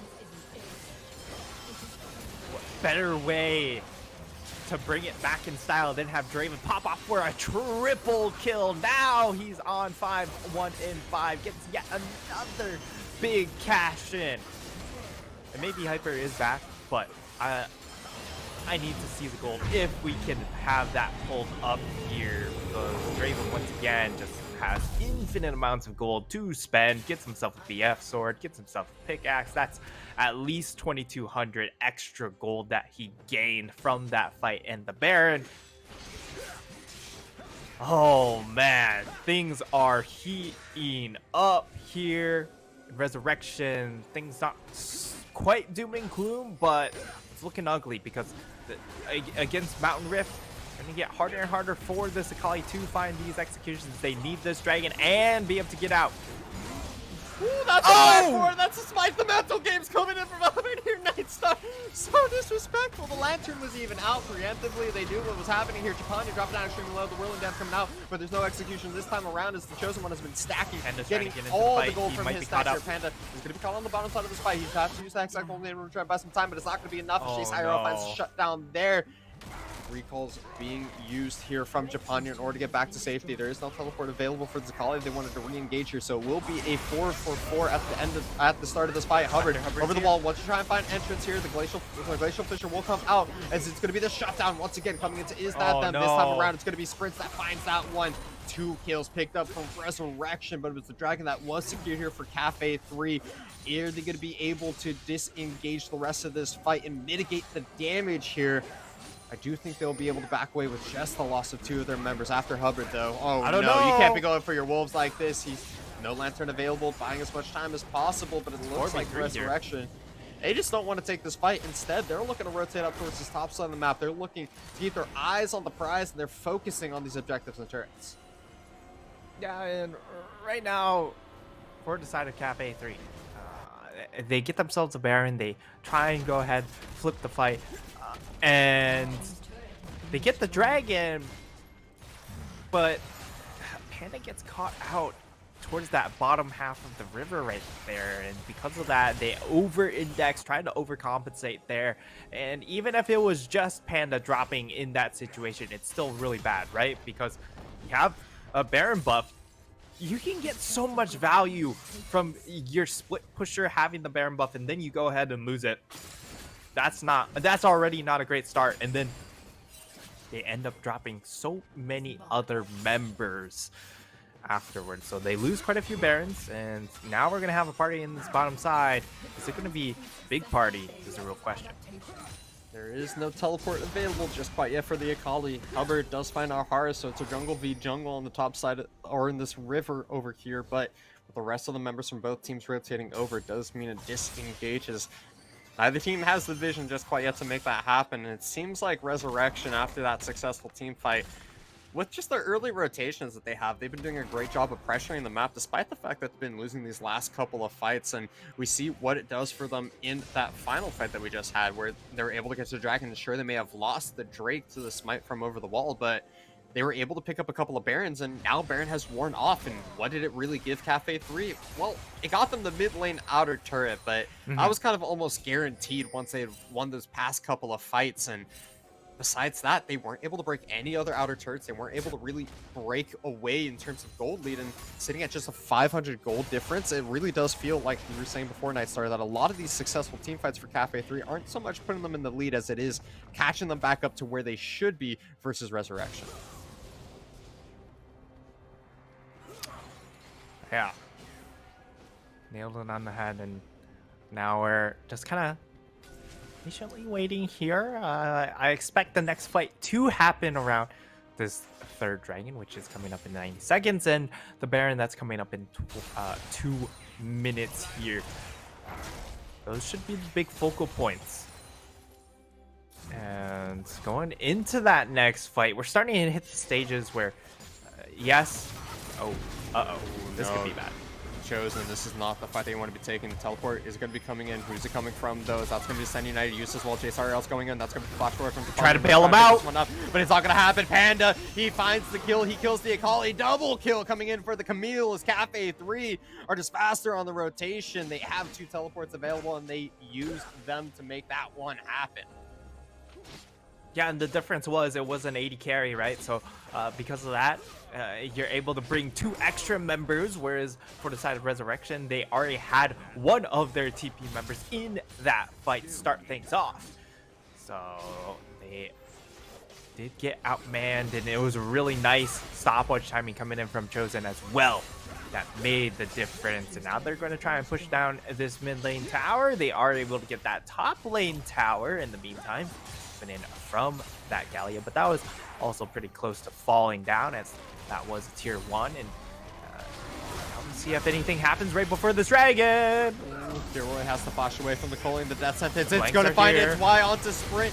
Lucian has to try and dash away to safety. He got Draven! To the bottom side of the fight. Draven, he's gone down. The AD carriers are both dead, but Kilroy is going to be the subjugate, or is going to be the death as well here for the side of Cafe 3. Panda has to flash away here. Resurrection, they're coming in strong with the teleport coming in from both of the solo laners, and it will be Jace Irel that finds another kill on Hubbard. Japanya chasing down, is that them, but is not going to be able to secure the kill, and it's another successful team fight here for Resurrection Esports. At 29 minutes, they might be looking to put themselves on soul point. They're looking like they're going to hit soul point first here, and the big difference of that fight compared to that previous skirmish up in the top side, right? Even though it was an even man fight and Draven's just doing so much work, but look at the ultimates. They ended up expending, of course, the ultimatum and the heroic entrance in that first fight, so they didn't have it in the resulting team fight afterwards, and that made a massive difference. They weren't able to clear out space for this Draven pick, and he also doesn't have a stopwatch available, so like the amount of survivability for this Draven just gets completely cut out from under him. And with how the side of Resurrection played that fight, with how many flanks they came in with, there's just no room for this Draven to play. And you really got to give it to Resurrection here. They've been losing the past couple of team fights, but now they're bringing it back in these last two as well. Back and forth in game 2 here, making it a much closer series. And as you were saying in game 1, we got ourselves a series here. Baron started up here by Cafe 3 under the clear vision of Resurrection. They were able to clear out the pink ward, but in the second ward, following it up quite quickly afterwards in order to make sure that this Baron is not being taken out from underneath their noses. Panda X looking for a fight on the bottom side of the map. Tensions are high. The gold difference is exactly even now. Nightstar at 30 minutes. We've already added on an extra 6 minutes to this game, and the lead is not budging for either one of these teams. Yeah, lead not moving too hard here. Is there's really just no gold differential at all, so all the advantages are just going to come from natural scaling and, of course, these dragons adding additional stats. And I would say so far, like, even though Resurrection have more of those dragons, Cafe 3 having a little bit more stats from those dragons to work with. And now we're waiting for that next play. Of course, Baron is up and available, so that could be a play here. It's going to be a solo lane duel once again. And using the Hex-like Ultimate and the Bounce House coming out just as we talked about before, Nightstar. It is going to be the combination of these two solo laners to find a pick in the side lane. Jace IRL going down means that there is no Stand United available. It is a secure 40 seconds here where there's not going to be a whole lot of pressure on the map from the side of Resurrection, but with two members showing up on the bottom side here for Cafe 3, what are they going to be able to get? They find the bottom lane outer turret. They are going to be starting up the Rift Herald with no teleport on their Galio, no ultimate available for their Camille or Galio as well. Death Sentence will find Alhara.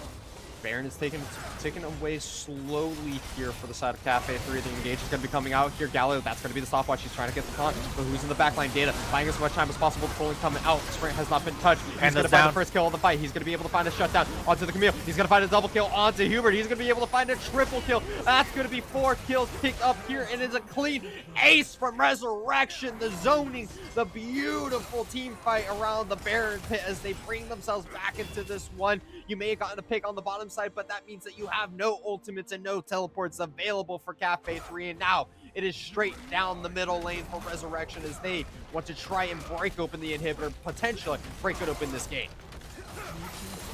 That just might be game here, Icarus. It's 33 minutes of the game. There's more than enough damage.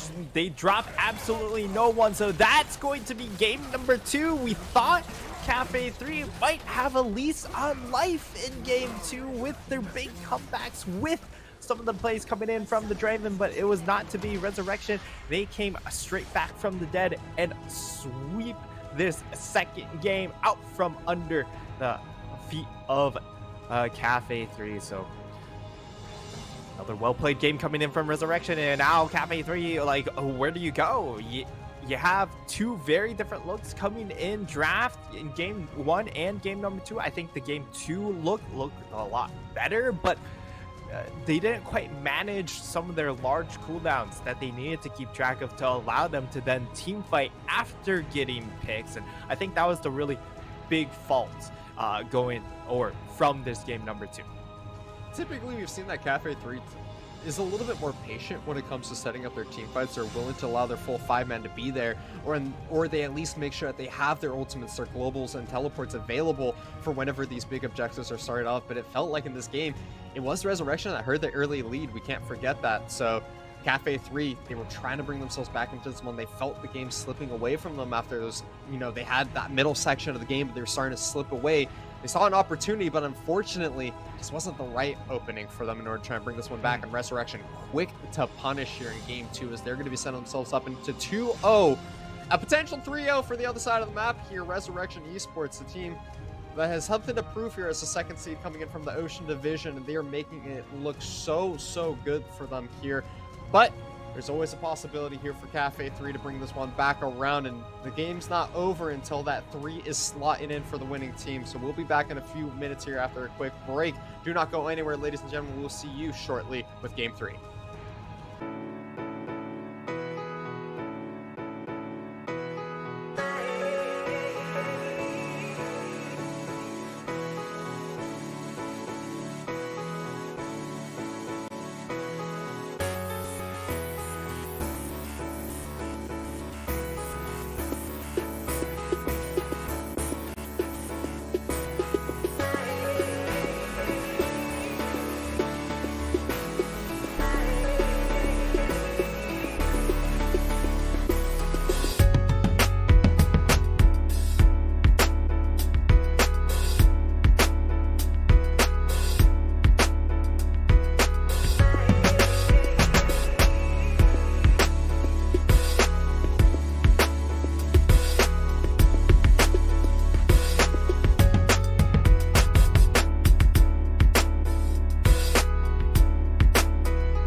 Welcome back, ladies and gentlemen, as we're getting set up and ready here for Game 3 between Resurrection Esports and Cafe 3, and Resurrection coming out and commanding victory here with a 2-0 to start this one off. I think it's fortunate enough for us to both say here, Nightstar, that this has been the most interesting game that we probably casted in the past couple of weeks, though. And that was a very back and forth game, too. It was looking real good for Cafe 3 for a second there. Yeah, there was definitely a moment where it looked like they could have turned the tides and evened up the series at 1-1, but we started the day thinking that this could have been a more Navi-esque run, but it's starting to look like they're more looking like a Patriots run, going 16-0 and stumbling in the Super Bowl. That's what it's looking like here, because they have come out very flat at the start of the series, and even game number 2, while there's some hope, glimmers of hope, they got dashed pretty hard at the end.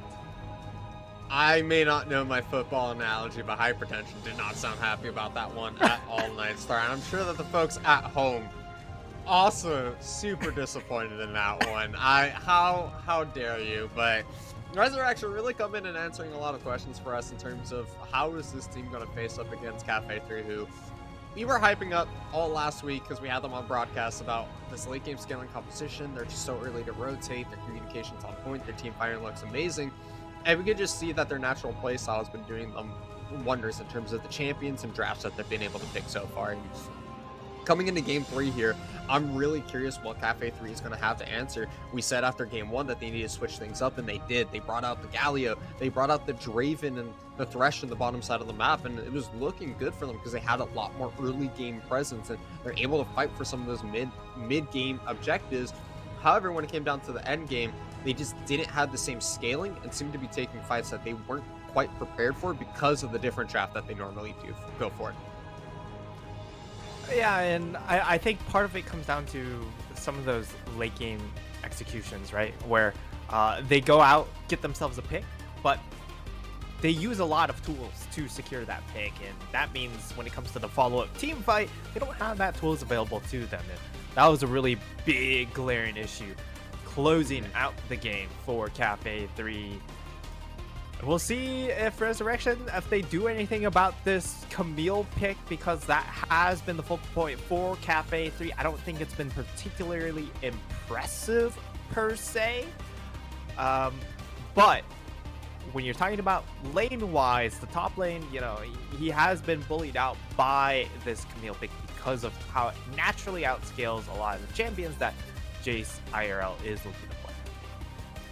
It looks like they are going to be going kind of back to their original rotation of bans here, though. Talon will be taken off the board here by Cafe 3. The Camille will not be committed to on that first rotation here from Resurrection Esports. Instead, just going right back to that Rek'Sai. So I'm really curious. I kind of want to see Ahara still play that Nidalee. That's something that we were hyping up earlier tonight, something that we've seen him really show up on. So I'm hoping we get to see it played at least once tonight, especially considering that they're winning 2-0 fashion. It's the perfect opportunity to pull out something that's a little solo queue-esque. Really stunt on your opponents and show them what you're made out of here. As Zoe does get taken off the board once again by the side of Cafe 3. So it doesn't look like a ton of the bans are changing. It could shift a little bit with this last ban, but if Resurrection want to stay on theme, they'll go ahead and ban away the Kazakhs, and for Cafe 3, we'll see what they do with this last ban here. They could just go ahead, take away the Camille, and just say, hey, we're just going to have a tank matchup up in the top side. And locking shit for themselves. Yeah, exactly. Just Shen throw the Malphite. Oh, okay, so it's going to be the Shen taken away. Denying that global. I mean, Jace IRL had a great time on that pick as far as helping out his team. Maybe not so in the 1v1 and maybe get bullied out a little bit as well. But because of that, I think they had an inkling that the Shen was going to get banned away, because they end up saving this last ban available for themselves to go ahead and ban away the Camille. And this does change the dynamics of this draft just a little bit. The clear global left available is Galio TF. And the earlier Philios Hover is very interesting. I don't think it was really worth first picking, but this is a pick that I did want to see from Cafe 3, especially in that previous game. Yes, we got a Draven and it did well, but I think the Aphelios would have done a little bit more with the extra gold he was able to claim. I definitely think that Aphelios is also more up the style of what Cafe 3 typically likes to do. We know that Chosen has played it before, and they show really solid drafts around the scaling 80 carry, and it's something that he's shown he's proficient on. So the Draven, as you mentioned, not bad. I am more excited to see the Aphelios. However, do I think it's first pick worthy? Not entirely, because that does open up an opportunity here for Resurrection. If they want to steal away the Thresh, they can, in order to take away that power combo on the bottom side of the map. Instead, they will be locking the Akali for themselves once again. That's going back into the hands of Chapanya. If it's not, it's been working all series so far for him. He's showing why it's such a priority pick for the side of Resurrection. And once again, that Lucian will be locked in here. So still leaving Thresh open and available for the side of Cafe 3 here if they want to finish locking in that bottom side of the map. Oh, please. Oh, yes! There we go. Let's go, Nightstar. It got left open this time around in this third game, and Hubbard, he goes straight onto that pick, grabs it up for himself here. I like the change up. We'll see how well it pays off here, because this is a big pivot in place out, right? The Zin's going to play for the team. He's trying to help facilitate, snowball some of these lanes. This is very much about himself here this time around, as they do get themselves the Galio once again. I did like the Galio quite a bit coming in from Is That Them. He made some really nice plays. Still has a solid matchup into the Akali, so you're not too worried that he gets bullied out, although there were a couple of instances where he did get picked off here. But it does mean Kiana left available that will instantly be snapped up by the side of Resurrection. And this is kind of why I didn't want to see the Aphelios locked in this early, but at least they do have the Galio to help bail him out. It's difficult, though, for the side of Cafe 3, because you know that this is the playstyle that Resurrection naturally gravitates towards anyways. So what do? Do you allow them to pick these assassins into the Aphelios, or do they allow them to pick them blindly and then lock in Aphelios later anyways? I do like to see the Braum being taken off the board here by the side of Cafe 3, or at least Hubbard, because I want to make sure they don't allow that concussive blows combo on the bottom side of the map to really stack up there, as it's such a deadly combo. I miss playing that back in like season 5 myself with some of my friends when it first came out. It was the ye old draft this and win bottom lane composition. It's just so strong. We see some more bands coming out towards the top side of the map this time around as Cafe 3. They weren't able to lock in their Camille or the Shen this time around, so a lot of questions as the Malphite is being taken off the board alongside that Kale taken away by Resurrection. So taking away some of these top lane matchups where they are able to provide a little bit more for their team, right? The Kale, extremely powerful if you're playing some sort of tank up in that top side. I don't think it will be the Singe locked in this early, because it does show your cards, but if it does get locked in, that'll be very, very interesting. The Cho'Gath seems a little bit more reasonable here. It also means that they're going to save last pick for their supports, which could possibly mean we're going to get a Bard, because Bard does fit this composition incredibly well. Allows you to be lane dominant with this Lucian, and it allows you to just generate picks, which is exactly what you want to see when you have Akali and Kiana. So the balance is really, really nice. They're going to go for the Leona rather than the Thresh here. Not going to look for the Peel. Instead, looking to just scrap early. That is the name of the game here for Cafe 3. Fight early and hopefully snowball, because they've also drafted a Renekton, or Renekton fallen out of the meta quite a bit, but because of the reverts on him, has become a lot more viable. People have just kind of realized he's not a great champion in general, so they've still kind of stayed away from him. But game number 3, they needed to change things up. That's going to be the change of things. And I'm looking at this Aphelios pick. How does this fit in the composition? Hello? I'm so confused. I got a bunch of questions myself, Nightstar here. You know, we've talked about it all the time. Cafe 3 is a scaling composition. They like to play for the late game. But here they are running an all early game comp outside of the Aphelios, and no way to keep this Aphelios alive. So Meanwhile, on the other side, you have what is very Resurrection Esports, what is very comfortable for them. You have the double assassins and Kali and Kiana once again. You have the Lucian for sprint. You picked up the Thresh, which is a great counter into the Leona in particular in that bottom lane. And then you have an unkillable top laner for Jace IRL in this Cho'Gath. He gets into that fight. He's a 6,000 health, 10 stack giant monster in the middle of this river. And how do you ever plan to fight against Alhara, Chapanya, and Sprint, as they have just these massive frontline members that are going to be dashing at you, doing so much damage, and then with Cho'Gath, which is absorbing so much for his team. I hate to say it, but we might be looking at that Cafe 0-3, unfortunately, because it's just looking so dominant here from Resurrection as going into Game 3. I think they got everything they were looking for.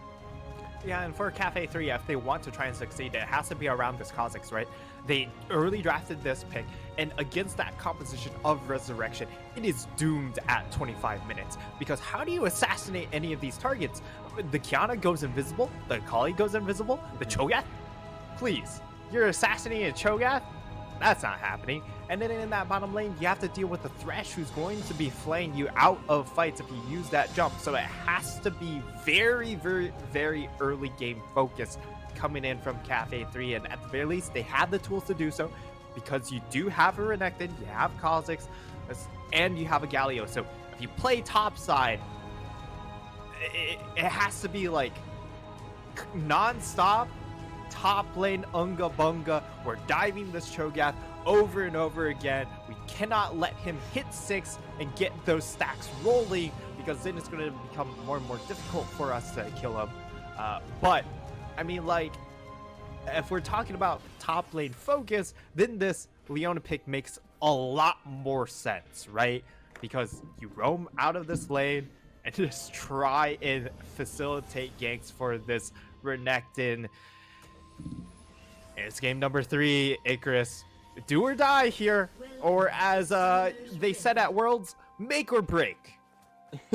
You got to win this one if you want to if you want to stay within this grand finals here for the side of Cafe 3.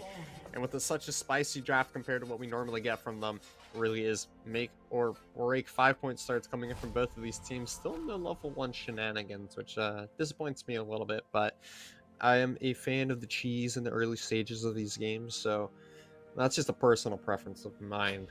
As I do want to see, as you're mentioning before, where this Kha'Zix and Kiana do end up running into each other in particular, because double assassins in the early stages of the game is really a recipe for a lot of early skirmishing, and we've seen Alhara kind of getting the better of Hubert throughout the majority of these games.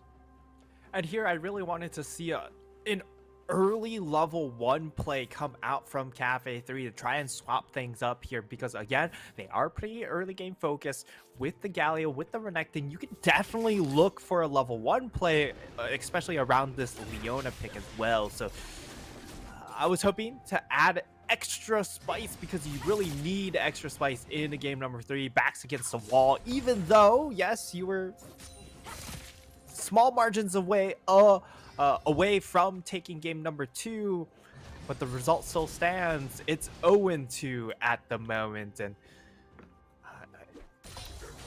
you need to throw in a little extra something to get the ball rolling.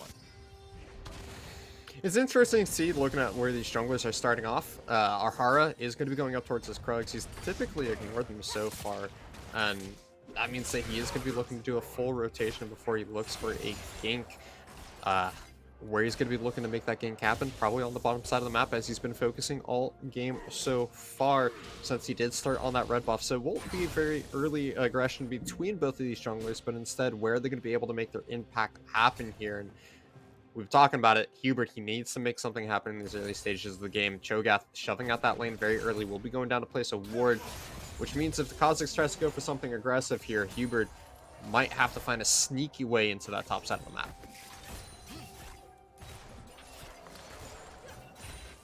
Yeah, and I mean, the clear target this time around, it's not going to be at this bottom lane for the side of Cafe 3. It has to be around this top side. It has to be around this Renekton, because if Renekton doesn't get snowballed early, the Cho'Gath just does so well into a lot of these bruisers, because He can deal with some of the early harass with his passive, but then he just outscales them very, very rapidly, and you already see Kha'Zix trying to turn attention up towards that top side. With the wave positioned where it was, it is an excellent time to go for a gank, and if they get the freeze up in that lane, that's even better because they've got a bit of a mini freeze in this mid lane going as well. So far, solo lane's holding up well to start things off and trying to finish off this gank.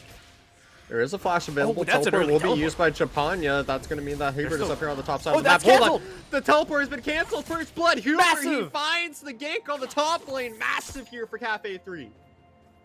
Yeah, and they get the ball rolling at long last. And where do you expect the ball to start rolling? It's up in that top lane. If you looked at the draft, that's exactly where they were going. If you looked at their past history, definitely a little bit surprising because they do invest so many resources into that bottom lane. But now they're turning their attention towards mid. He might be in a little bit of hurt here. He has to try and find a way out, but There we a go. great blind snipe there coming in from the Void Seekers will mean after Hubert sets himself up for success 2-0 this Kha'Zix pick. We see why he was banned out in games 1 and 2 so far, and just so much pressure already coming in from this jungle pick on the side of Cafe 3. I like to see that this early aggression that we were talking about also coming in. It finally feels like Hubert has found his way onto the map instead of just full clearing on these early game junglers, and he was able to get a scuttle on the top side as well, so he's not necessarily falling behind in farm all too much.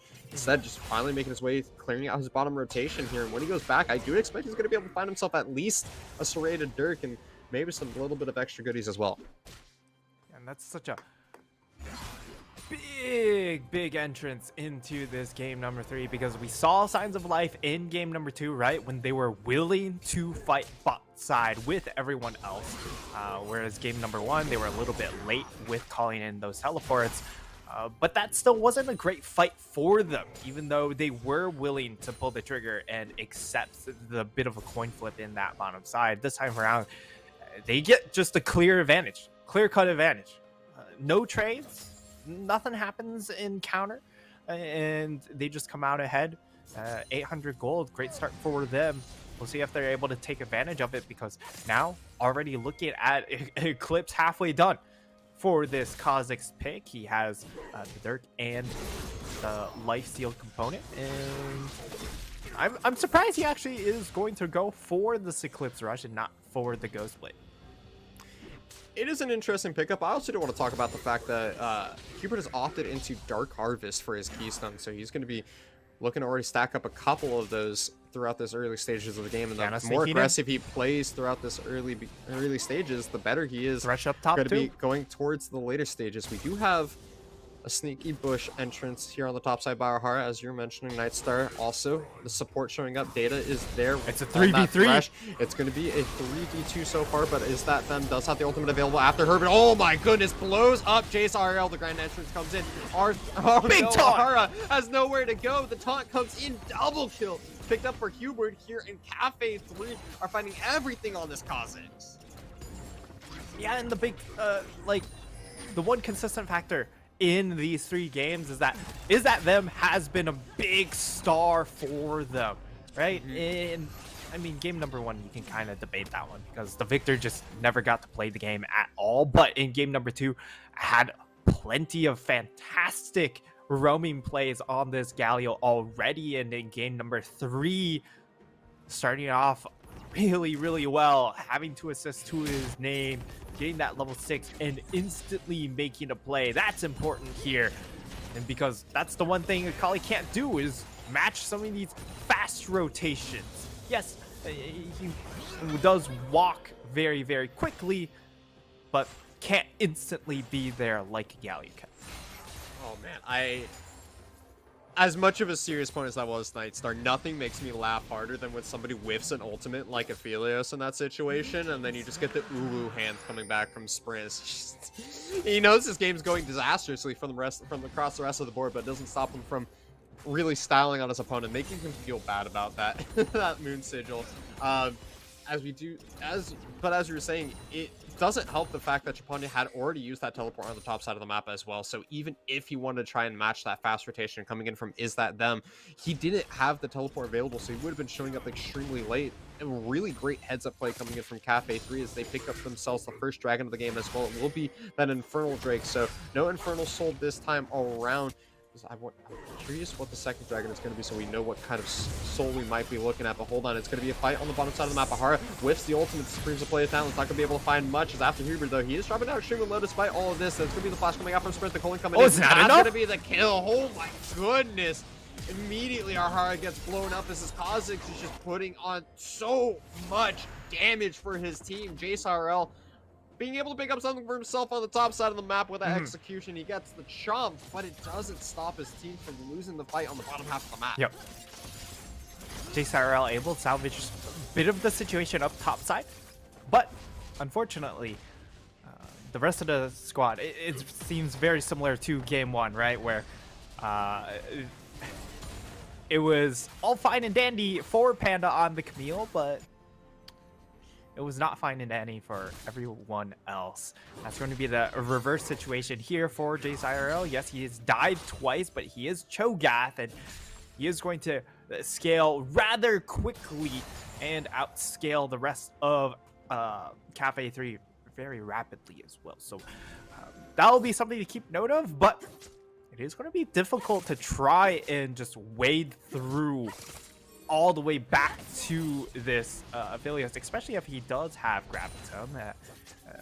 The problem is, you know, at this point in the game, there's not a whole lot of damage to be able to kill him, and now Kilroy in this mid lane. Support coming in from Sprint, though. Carry has rotated over. Ahara here as well, so both junglers are going to be caught out 4v3. here. Great Solar Flare finds too. That's going to be the heroic entrance or heroic punch coming forward. Not going to be able to land from Is That Them, though, and it's just a hair too short for the engage for Cafe 3 as they have to back away from that one.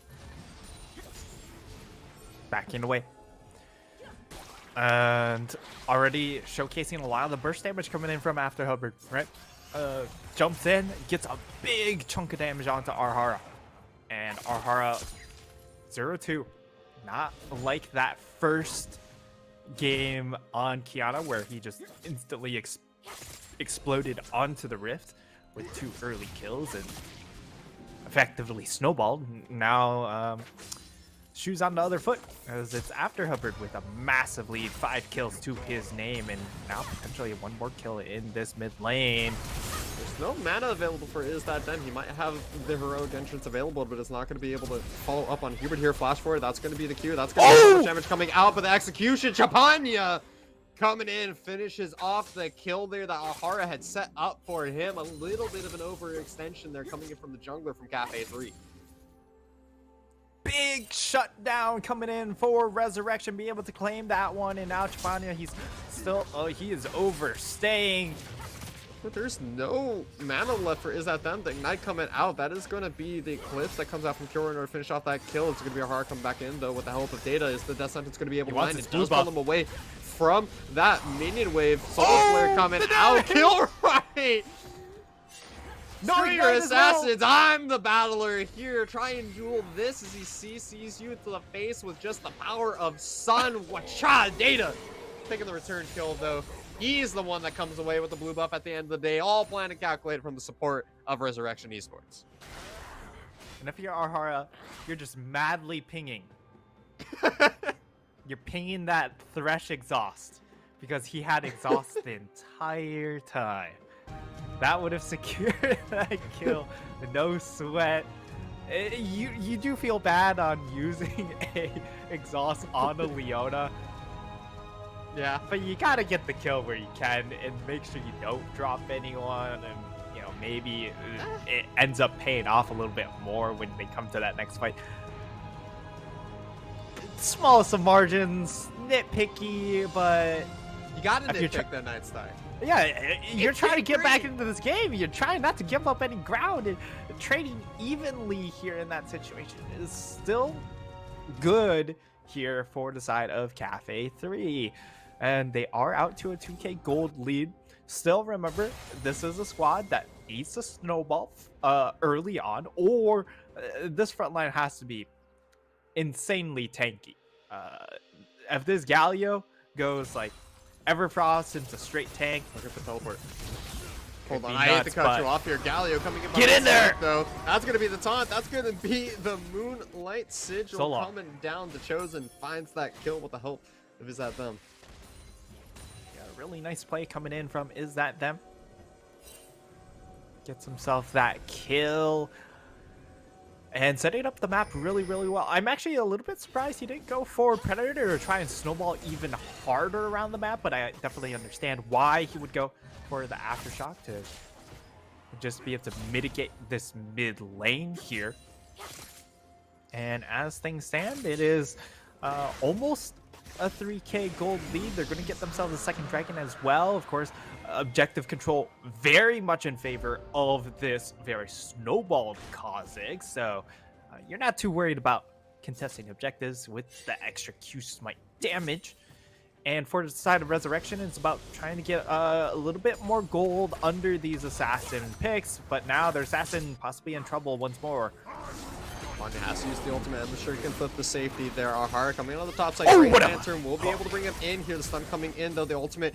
This Oh, this not crocodile enough. is so beefy though. The Gore Drinker, the Dominatus coming out as well, meaning that he just does not want to go down. So much healing and health provided for him. Will mean a lot of resources used here from both of these teams though, as Cafe 3 has the support in the mid lane. 80 carries kind of left to their own devices on the bottom side of the map, and Is That Them picking up just as many plates as possible, with Chapanya being forced out of lane so often. Yeah, things looking good. And this is where the Phileas really takes advantage of that cross-map pressure, right? Because if everyone is so concerned about top side, then you're able to get and sneak away those plates down in that bottom side. That's what's happening. He does have a guild force, which is probably the most interesting pickup, as Arhara is just dead. Yeah, I don't think there's really anywhere you can go from here. Kilroy able to pick that one up. Bottom lane turret going to be going down as well here, as after Herbert. Panda and Jace IRL on the top side of the map He's just fighting gonna get it eaten. out. There's going to be no consume He has available flash. just quite yet for Jace IRL. Flash is available. That's going to be the silence. One more auto attack. The second one to follow up will find the kills. It's another solo kill for the Cho'Gath on the top side of the map. Once again, though, it is off the back of a losing play on the bottom side. Mid lane, though, Chapanya has to dash away one more time because after Herbert, it's just the leap and Q, Taste of Fear, that comes in, and suddenly you're half health for this Akali. Yeah, the extra lethality you do get, of course, from your rune choice, helping out quite a bit in just getting so much burst damage down. And definitely very close to the Ghost Blade, I would say here, if we could pull up the gold in this instance. Kha'Zix, yeah, sitting on 2.1k. He is very, very close to the Ghost Blade, as I believe it's 2800, so needs just a little bit more farm. That's why he's sticking around, trying to hunt for something extra. Might be greeding a little bit too much, but if he finds just a little more, that's perfectly fine. Just needs a couple minions, one or two, and he's perfectly fine recalling and playing the extra gold in base. So Ghostblade now obtained, and that's a very scary prospect for the rest of Resurrection, because this bug is more than just an insect. You can't ignore this little bugger. You think that Masitas are annoying? Wait until you have to fight this fed Kha'Zix that's running around the map at Mach 10 with the help of that Ghost Blade. Has the extra lethality, has the extra mythic passive as well from that Eclipse that he's already been able to complete. Meanwhile, he's just going back towards the mid lane. He hasn't even reset yet. Oh my goodness, the flash forward, the execution. He's able to find that one once again throughout this middle lane. He's just been such a menace across the board here, Nightstar. He needs to reset at some point, though, in order to buy that Ghost Blade, but doesn't even feel like he has to do it quite yet. As we take a look towards this top side of the map, Jace IRL still forced greedy. underneath. He doesn't need it. What are you talking Crumbs about, back up. Nightstar? Time to cash it. There's still more money to be gained. I'm not going home. I'm not even low. In fact, I'm going to go ahead, grab this Rift Herald too. Because if we're comparing junglers, he's still on par with itemization. Arhara does have the Ghostblade complete, but, you know, matching the item for item though I would say the Ghost Blade is probably better in that instance in the 1v1, having a little bit more burst damage. But I mean, Hubbard's just a behemoth. Especially with the second evolution here, you just cannot fight this Kha'Zix, and now he gets himself that Ghost Blade, and he also gets himself steel caps. He's just waiting for the boots. That's all. Yeah, apparently. And he also has Rift Herald to throw down to get a tower for himself. Mid lane tower. Obviously, you're not going to use it for mid lane here because that is just like literally one sneeze away from dropping. And it's just a bit of a waiting game. Actually, going for the QW evolutions instead of going for the E evolve to try and get resets. Okay, they are actually going to throw down that Rift Hold into the mid lane, so that's going to secure one and probably secure. Well, I don't know how much damage it's going to get on that second tower, but it's going to get a lot.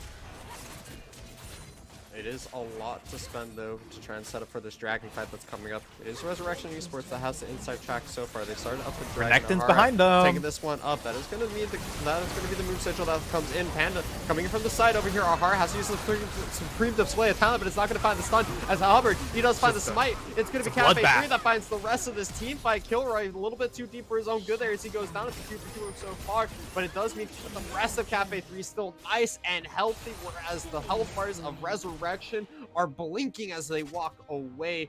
Rift Herald has managed to take up the mid turret in the meantime. Dragon was secured, and it's a 3-for-2. Cafe 3 are finding everything they want this game. Cafe 3 just take Resurrection straight to school there. They just get absolutely bodied in that last fight.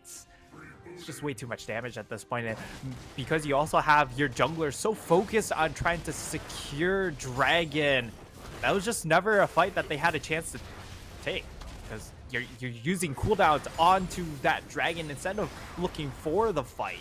You have to make a decision one way or another, because you also don't win the smite war against the Kha'Zix this fed. He Q smites for infinite damage.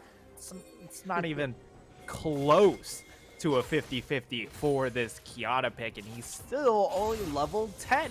There's a 2-level advantage. Yes, he's going to hit level 11 very, very shortly, but it's still not good. And that's also a dead 80 carry. Sprinting it now. I don't know what you want me to tell you there, Nightstar. There was an 80 carry on the map, and when there's a Kha'Zix at this fed, that's just not allowed. You can't show up anywhere without Hubert just being behind you, being to the side of you, being on top of you, with the ability to leap across the lane as well, to double invisibility in order to sneak his way on top of this Lucian, and Sprint will be down as this Baron spawns onto the map. There's a great possibility that Cafe 3 are going to be able to start this one up, as Trapanya is the next victim to the isolation damage of Hubert. Luckily, it is going to mean it is going to be the Lantern to safety there, but it will mean that the mid laner is extremely chunked out here for the side of Resurrection. With such a fed Kha'Zix, the isolation damage can burn through a Baron here. Kilroy clearing out the wards in the back of the pick, dropping down to under 6,000 health here, halfway down. That's going to be a great death sentence onto Kilroy, buying more time, reducing the health bars of Cafe 3. So the rest of Resurrection Esports are showing up here, so great disengage coming in from Resurrection in order to try and buy out some time here, not allowing that Baron to go unpunished. Oh my goodness, a death sentence, the numbs! It is going to be Jace IRL that finally finds a shutdown of Furious. Finds a quick little marksman snack. Jace IRL. This is the big carry we're looking at for the side of Resurrection. It's not these assassins. It's not this Lucian that you would say. It's all about this Cho'Gath. How much work can he do in these fights? Can he delete? He is a better assassin than both of these assassin champions at the moment because of how much damage this feast is going to do. Now, they're the ones starting out this Baron. This could be deadly. This could be the game pretty much right in this fight here. It's not Oh, they Hubert found him! gets hooked They after found him! this appearance play at center. Are they going to be able to finish him off, though? Hubert can't jumping down, finish. extremely low. He's not dead yet, just quite yet. Trapanja trying to find his way into the back line. He's still They gotta alive. kill This him. Kha'Zix is buying for so much time. JSIRL finds the shutdown, but at what cost? Oh, He's he's down. going to be landing on him. He's going to be going down. It's a back and forth fight, but the sprint, the 80 carry for the side of Resurrection is still alive. He's doing his best here, but they are just so far behind the Chosen with the Gale Force has shown up, and he is here to answer in return. Hubert with a hero play for his team, buying so much time, dodging around the abilities of Resurrection, allows his team to get damage back as everyone was gunning it for this Kha'Zix. Now it will mean that that fight is lost for Resurrection. The Baron will finally be secured here for the side of Cafe 3, and this game is going to be blown wide open for the team that needed it most.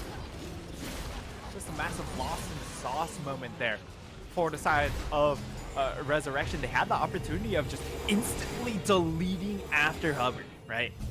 And he lives for such a long time.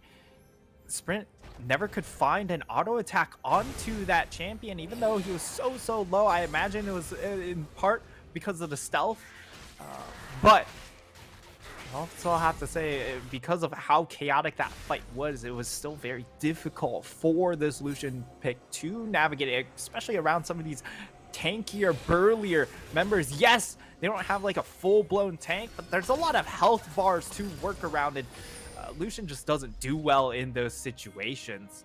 Just barely able to do damage. He needs that last whisper item now. Needs that LDR. And JSIRL, he's in trouble. This isn't looking good for JSIRL. This Shogun has to try and can he eat survive him? the damage of 2 carries doing as much work as they can. Oh so my close. goodness.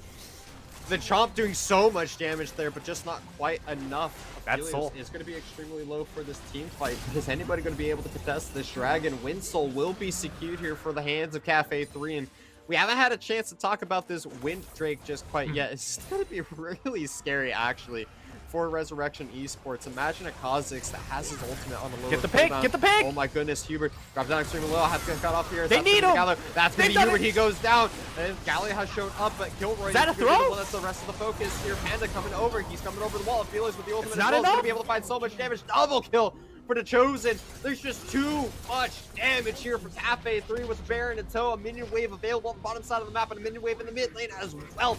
It should mean an inhibitor. It should mean 2 here in Cafe 3. You can try your best to pick off this Kha'Zix, but is it going to be enough, Nightstar? No. The Chosen showing up 6-1 and 4 here. First inhibitor going down. Cafe 3 coming into game 3 here. The number synergy doing them wonders to prevent themselves from dropping out 3-0. The big thing here was the fact that they used so many cooldowns, right, on securing that kill onto this Kha'Zix pick. It meant that there's nothing else left to threaten this Affiliates, especially the fact that JSRL wasn't there. So no pressure applied onto Affiliates. He's able to just really mop up very, very easily. And this risque build with the Gale Force is paying off so far. Currently sitting on 6-1 and 4, and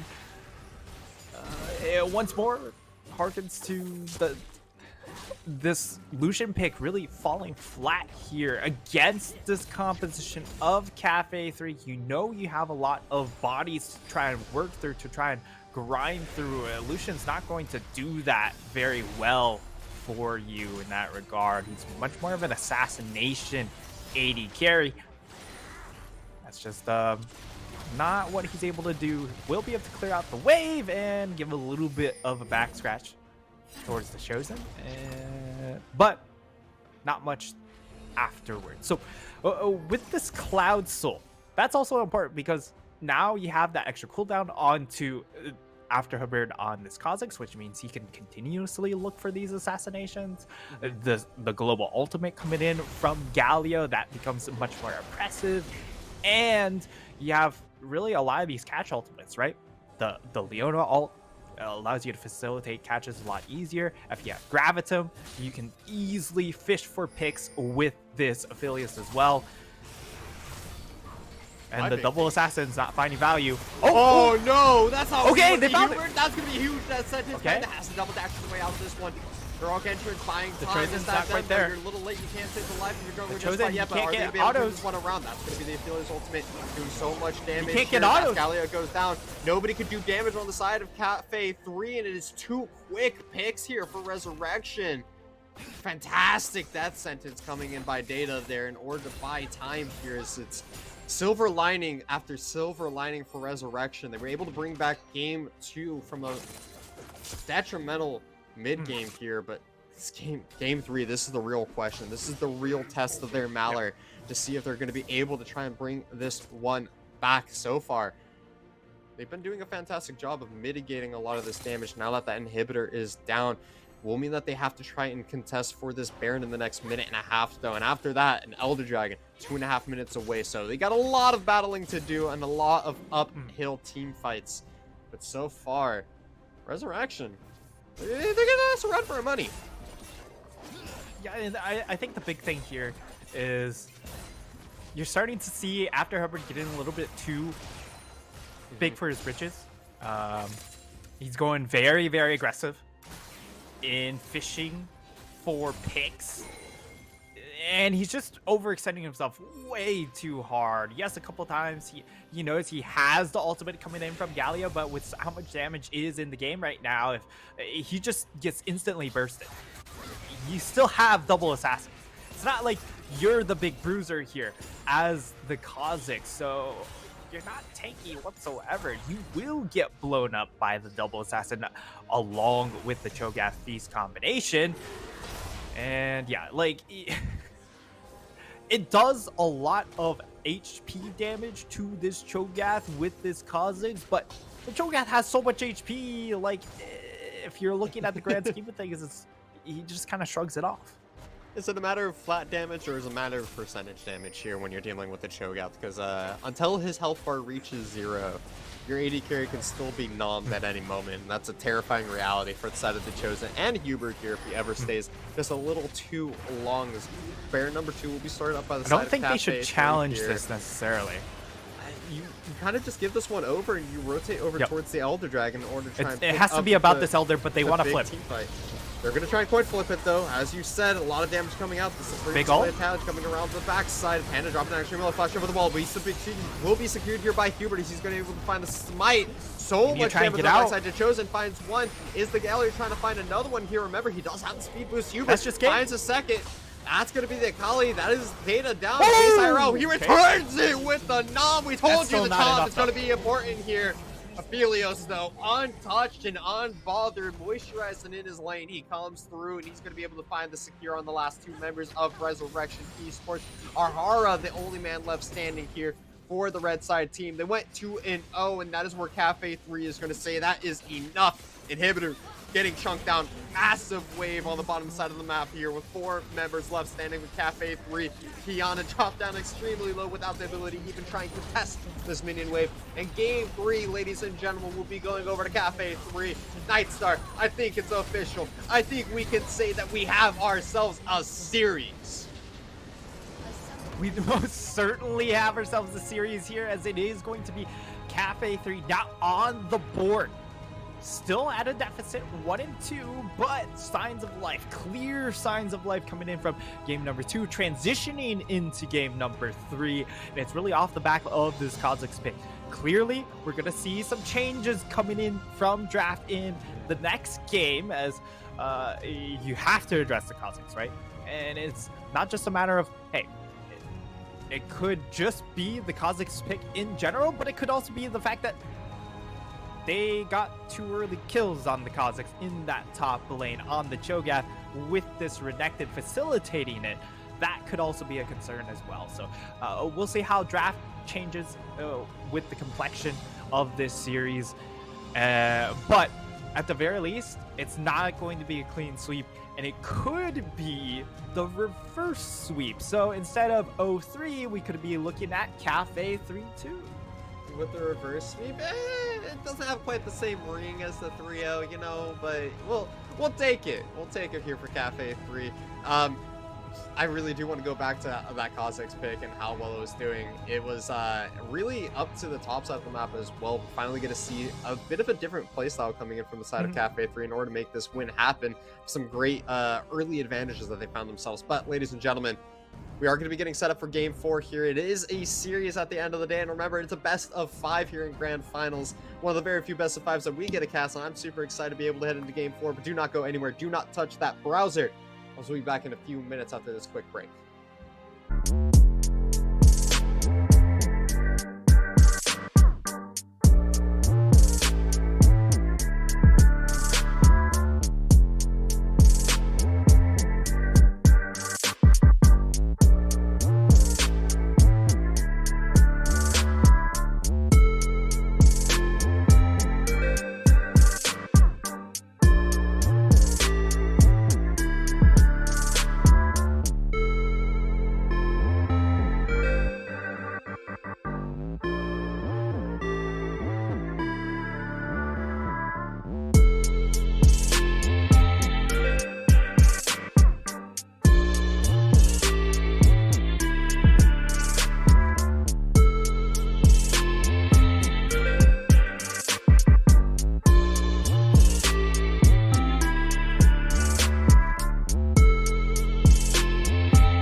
We're back after an exciting Game 3 here as Cafe 3 is the team that's able to bring this back and not going out in 3-0 fashion. A lot of threes tonight, ironically enough here. So they're able to bring themselves back into this one, though, going up 2-1. A very, very strong early performance from Cafe 3 and Hubert in particular on that Kha'Zix pick. Yeah. Hubert on the Kha'Zix was definitely a massive piece in getting that first win for them. But I also have to give a shout out towards, still the solo laners here. A big bounce back performance coming in from Hannah, this time being able to facilitate things for his team rather than just kind of sitting around waiting to scale. But part of that also comes from the fact that they played towards top side. They shifted their mentality, and instead of throwing everything bot, they've decided to go top lane, which should have been really the clear factor this entire series. Like, they had a Camille in games 1 and 2. Just throw some resources into that half of the map. This time around, they did that. And this Galio, time and time again, coming in, big clutch coming in from Is That Them. He showed up huge in almost every single team fight. Whenever there was something going on, saving the lives of his teammates. Around that Baron, that really broke open the game for the first time for the side of Cafe 3. We saw, alongside some great maneuvering coming in from Huber, that Galio's grand entrance really putting in work in order, or heroic entrance, I should say, really putting in some work in order to buy time for his Fed Kha'Zix. And we've really seen the adaptations from Cafe 3 over this past couple of games has really been what brings them back and shows that they're willing to contest for that first place positioning here. And now it's going to be up to Resurrection Esports. They showed up really big in game 1, game 2 a little bit closer, in game 3 they finally dropped with the same formula they've been running this entire time. And I think we've finally seen a solid answer towards these double assassin compositions that they really like to run. Part of that is just running a lot of bruisers, right? And that's what they got with the Leona, Renekton, and this Galio pick. So Resurrection going back onto the blue side this time around. We'll see what changes for them. And I mean, instantly you're going to see the Kha'Zix ban. That wasn't ever a question. I don't think ever was. But it still happens here. And now we'll see what the extra adaptations come from the side of Cafe 3, because one of the big things was that we saw Camille Shed being banned away, and I think Resurrection will be fine if the side of Cafe 3 ban away the Shed to just go ahead and lock in that Camille first pick this time around, because they are on both sides. I think that removing the Kha'Zix ban for the Shen ban was kind of just a testing the waters moment here for Resurrection Esports more than anything else. You know, why is this Kha'Zix banned out? We all get a little bit curious from time to time. So this time around, immediately revisiting that one. The Rek'Sai ban also coming away here once again from the side of Resurrection Esports. I do still really want to see that Nidalee from Arhara, as we saw that the Kiana is mortal nonetheless. Game 1, you would have thought that this Kiana would be too godlike, too insane to defeat, but we do see that it can be punished here from the side of Cafe 3, as they are going to be banning away the Zoe, taking the Talon off the board once again as well. Ban-wise, seems pretty regular as far as what we've seen so far in the series. It's just a matter of this last ban that's really been the change of pace, right? And we're going to see the Malzahar come out from Resurrection. Not too surprising. And for Cafe 3, do they go ahead, ban away the Shen once board? Because remember that the Camille is still available. They could just ban away the Camille instead. So there's a lot of things that could happen on this last ban. They could go ahead and ban away Kiana as well, but it looks like they're hovering the Shen and just saying, hey, if they go ahead and lock double assassins, we can just go double bruiser, double triple bruiser here to mitigate the impact from those champions.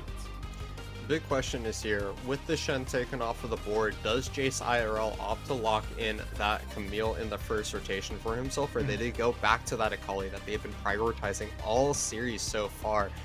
It looks like we might have our answer here. We do have to wait to see it locked in. If it does get locked in here, though, what is Cafe 3 going to answer into it? It's finally going to be secured here, so a lot of questions here for Panda. We've seen the Shen has been the counter to the the answer to the Camille all series so far. Last game it was banned away, so now we're going to be forced to see some different things in the draft here from both of these teams, and Jace IRL will finally get his hands on that Camille after playing the Shen twice. So it will be Camille locked in, and it's going to be an instant Malphite response towards the Camille. Has a solid lane matchup, but remember, you know, you are going to get outscaled because of the true damage, and no matter how much armor you are stacking up as the Malphite. Malphite, you're going to get blasted, unless if you go for a more AP centric build with maybe a little bit extra damage sprinkled in to try and combat and delay the outscaling factor. But it will still happen. They're going to add a Rakan on top of that. So a lot of early engage coming in from Cafe 3. But it also means, you know, Rakan, not the best laner in that bottom lane. You can get bullied out with perhaps something like the Bard, which we still haven't seen yet, but has still been a big staple pick for Data. And this time around, we get the Nidalee. Nidalee is locked in, so a swap in priorities, we'll see. It could also allow you to take away the Galio pick yourself here, as you know, you are getting a little bit of magic damage from your jungle position. It will be the Saya denied away from Cafe 3, taking away the Lovers Duo, of course. I don't know how I feel about that pick coming in here for the side of Resurrection. It feels more like they're trying to force break away that combo on the bottom side of the map.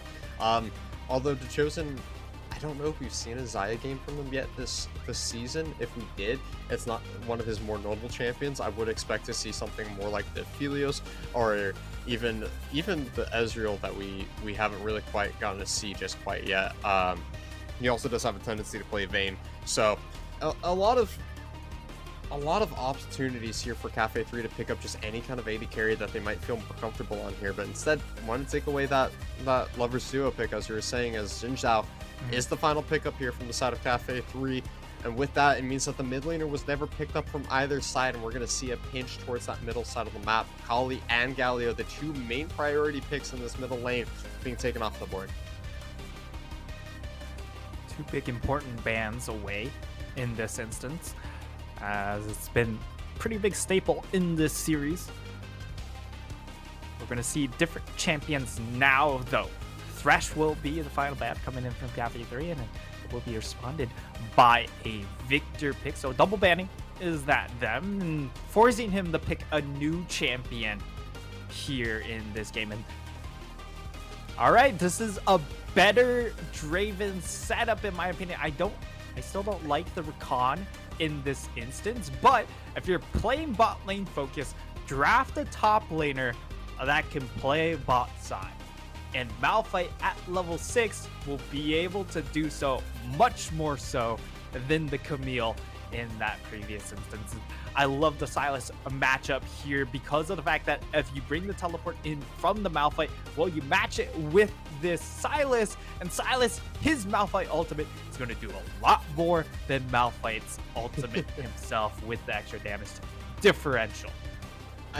Sylas has just kind of become synonymous with a Malphite counter here because of his ability to make better use of that unstoppable force. I also do love to see the Leona pick coming in here for the side of Resurrection. It was kind of a classic counter into Rakan that we've seen in the meta for quite a while here, and with Thresh being banned away, it's kind of the obvious choice for Resurrection to round out their composition. They provide themselves with a little bit more secure engage, a very forward-looking component to their composition, and by the look on your face, Nightstar, I have to agree here. A Rumble in the mid lane as the final pick for Cafe 3 is not at all what I was expecting here. And to be honest with you, I'm not a mid lane player, so my details on how this matchup plays out are a little bit hazy, but that's going to be a very spicy 1v1 in the solo lane. I'm interested to see what kind of keystone we see out of this Rumble. There's a couple of possibilities. The Conqueror is one. Given the fact that it is a melee matchup, you're going to be able to get that stacked up relatively well. But if you're trying to make plays around the map, the Predator is another option where you can start roaming very quickly and rotate faster because you have that extra move speed coming in from Predator. I don't like the setup for this Rumble pick, as there's not really a long-term lockdown for the Rumble ultimate. There's not like terrain shifting lockdown and being able to control spaces. Obviously you have the big knockups coming in from Malphite and Rakan, but it means that this Rumble ultimate casts are going to be very, very important. If he lines them up he's going to be able to knock down a lot of these members very, very quickly here, because at the very least, you're able to split the fight, prevent the Xayah from entering the fight, and if Nidalee jumps in with her Cougar form, well, you're just roasting 4 members instead of just 3. It's going to be really interesting to see how these team fights in general play out, because it seems like both teams really drafting for kind of these mid to late game team fights around objective compositions here. You got on one side the Malphite Unstoppable Force, followed up by the Equalizer. And then on the other side, you have the Solar Flare, you have the Silas's ability to be able to steal some of those ultimates, and then you still have pick potential with the Rakan's Grand Entrance, with the Camille's Hex-type Ultimatum, the ability to find singular members out of position if you really need to do that. So it's a lot of CC, it's a lot of damage, it's a lot of all over the place team fights, and to be honest with you, this is one of those drafts that has gotten so out of control by these two teams that I have no idea what to expect outside of what the game itself tells us. And it's going to be up to, once again, these junglers are where we always have to look at for where the priority and where the early game pressure is going to be coming in, and where these teams are going to be able to find their advantages. I'm really loving this Cafe 3 draft here, as they bring in plenty of curveballs to try and deal with it. So, game number 4, they are down 1-3. It's still double match point for Resurrection.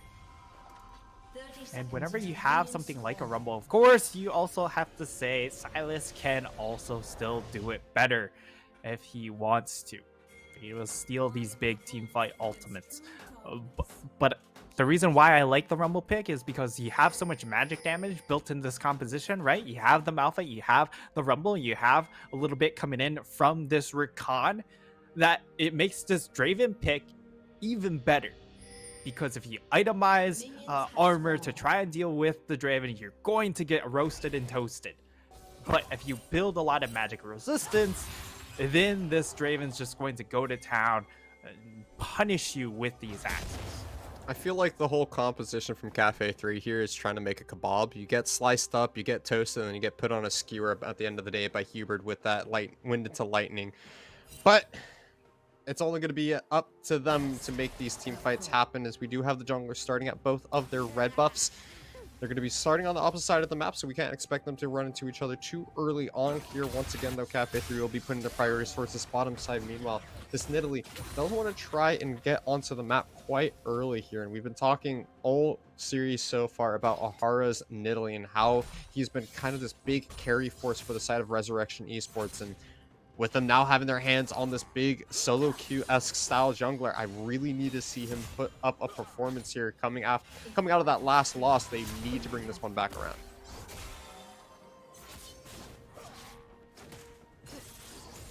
Yeah, for the side of Resurrection, it's an opportunity to bounce back. You get that Nidalee into the hands of Ahara, that's a clear way to bounce back.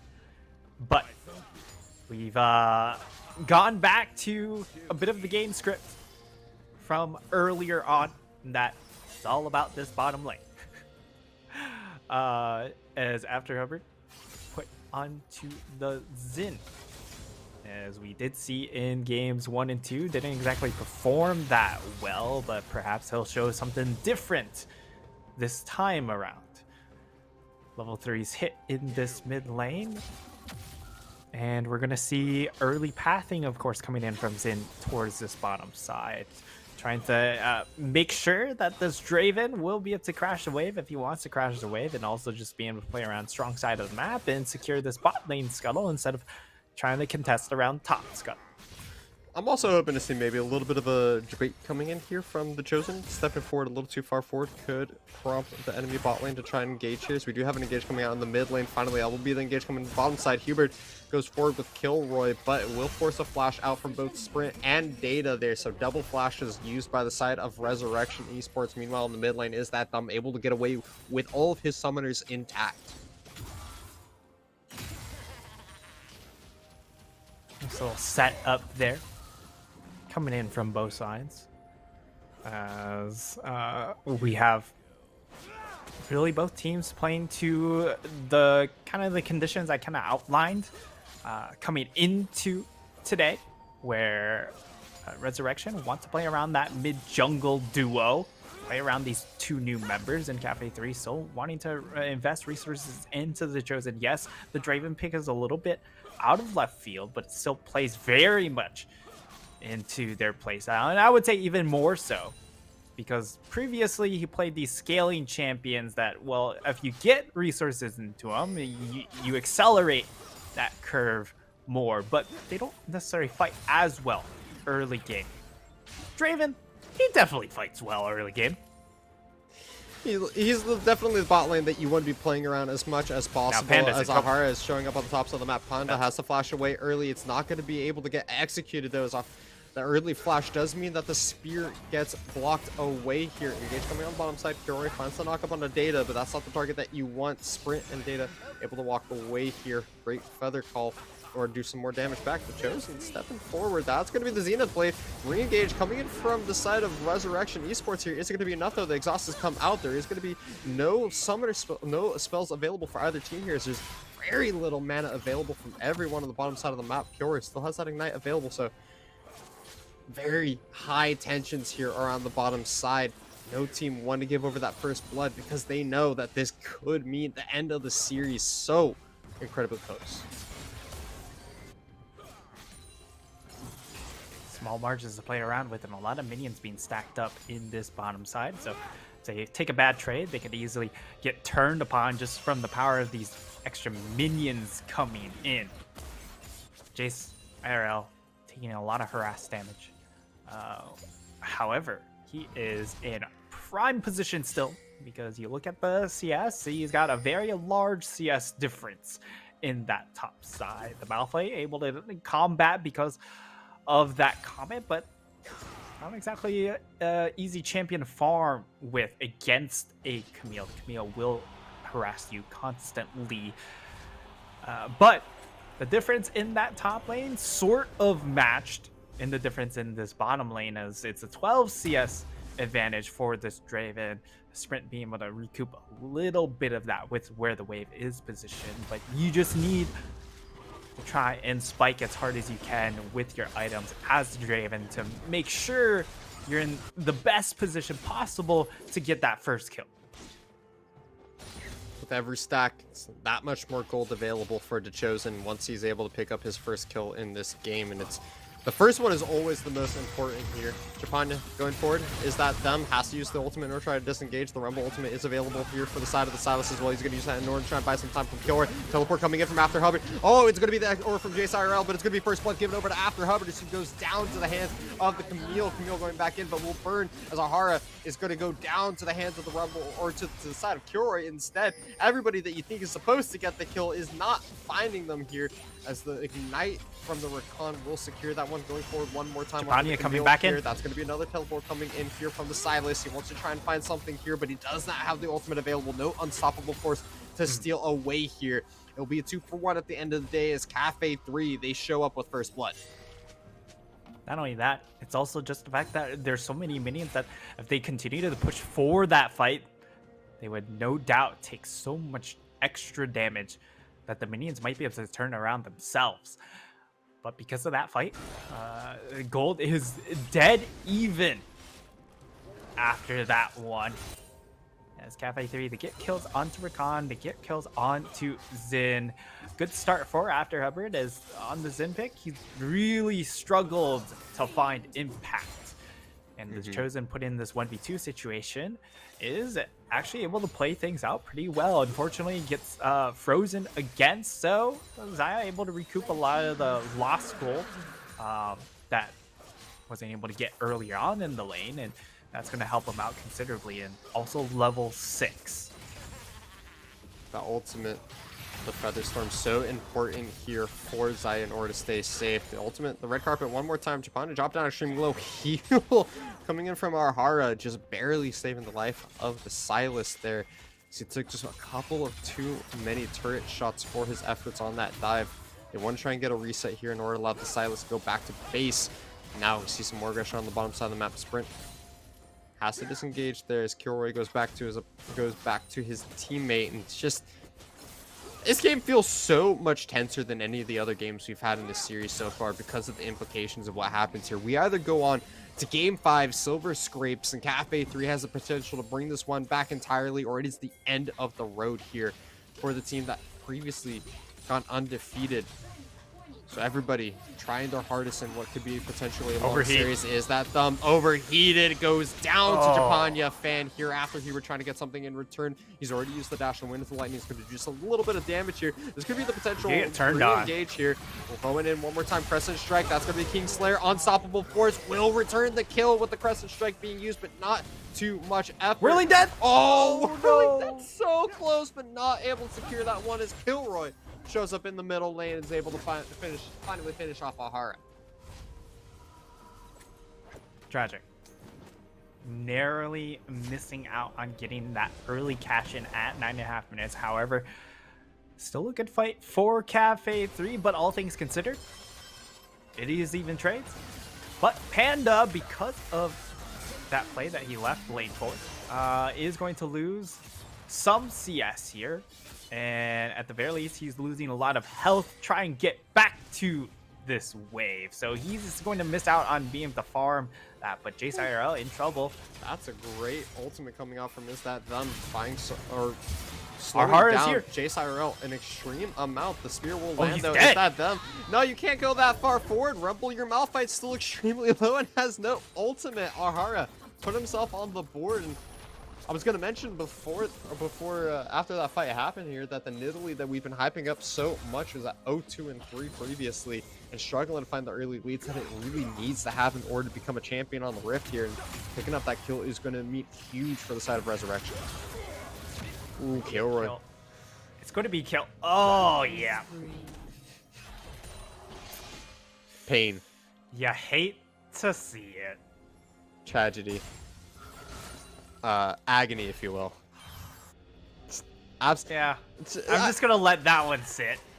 Let that kill just fester there, because that was Silas trying to take down a Rakan, and Rakan just gets the best of him so easily. Now it's going to be a 1v1 jungler trying to deny away this blue buff. Ooh, Smite will secure Actually for after Hubert. The wind to lightning isn't going to be able to land, get so out. the continuation there isn't going to be too great for the Jinjiao dash forward. That is going to be the extended range coming from Ahara. The turnaround, the wind to lightning crescent strike finds it after Herbert is able to find himself a kill in the 1v1, but might cost him his life here as Chase IRL is going to follow that flash. Sweeping strike will finish it off here for the Camille in the top lane. 2-0. It's a 1-for-1 at the end of the day, but at least we're seeing after Hubert play aggressively. He's finding the leads that he needs, and more importantly, he's keeping this Nidalee down. He is indeed keeping the Nidalee down, slowing down that power curve. And he also has hit his Gore Drinker. So he's not only kept the power spikes down, but he's also hit his own. So this is great news for the side of Cafe 3 if they want to try and get back into this game, because even though they have the kill lead, they are down in gold. But of course, that can shift pretty rapidly with just one Draven kill. But the bigger issue is this top lane double buffs now onto this Camille pick. That's going to make this Malphite's lane phase even bigger nightmare to deal with. It's already been such a complicated laning phase here for Panda. He's been spending most of his time trying to help out his poor mid lane in Is That Them, but now with double buffs, with that Divine Sunder also completed from Camille on the last back, it is going to be such a painful lane for this Malphite to survive. And you don't pick this tank in the top lane into the Camille on thinking that you're going to win the 1v1 or have the power in the split push. You do it entirely for the team fight presence.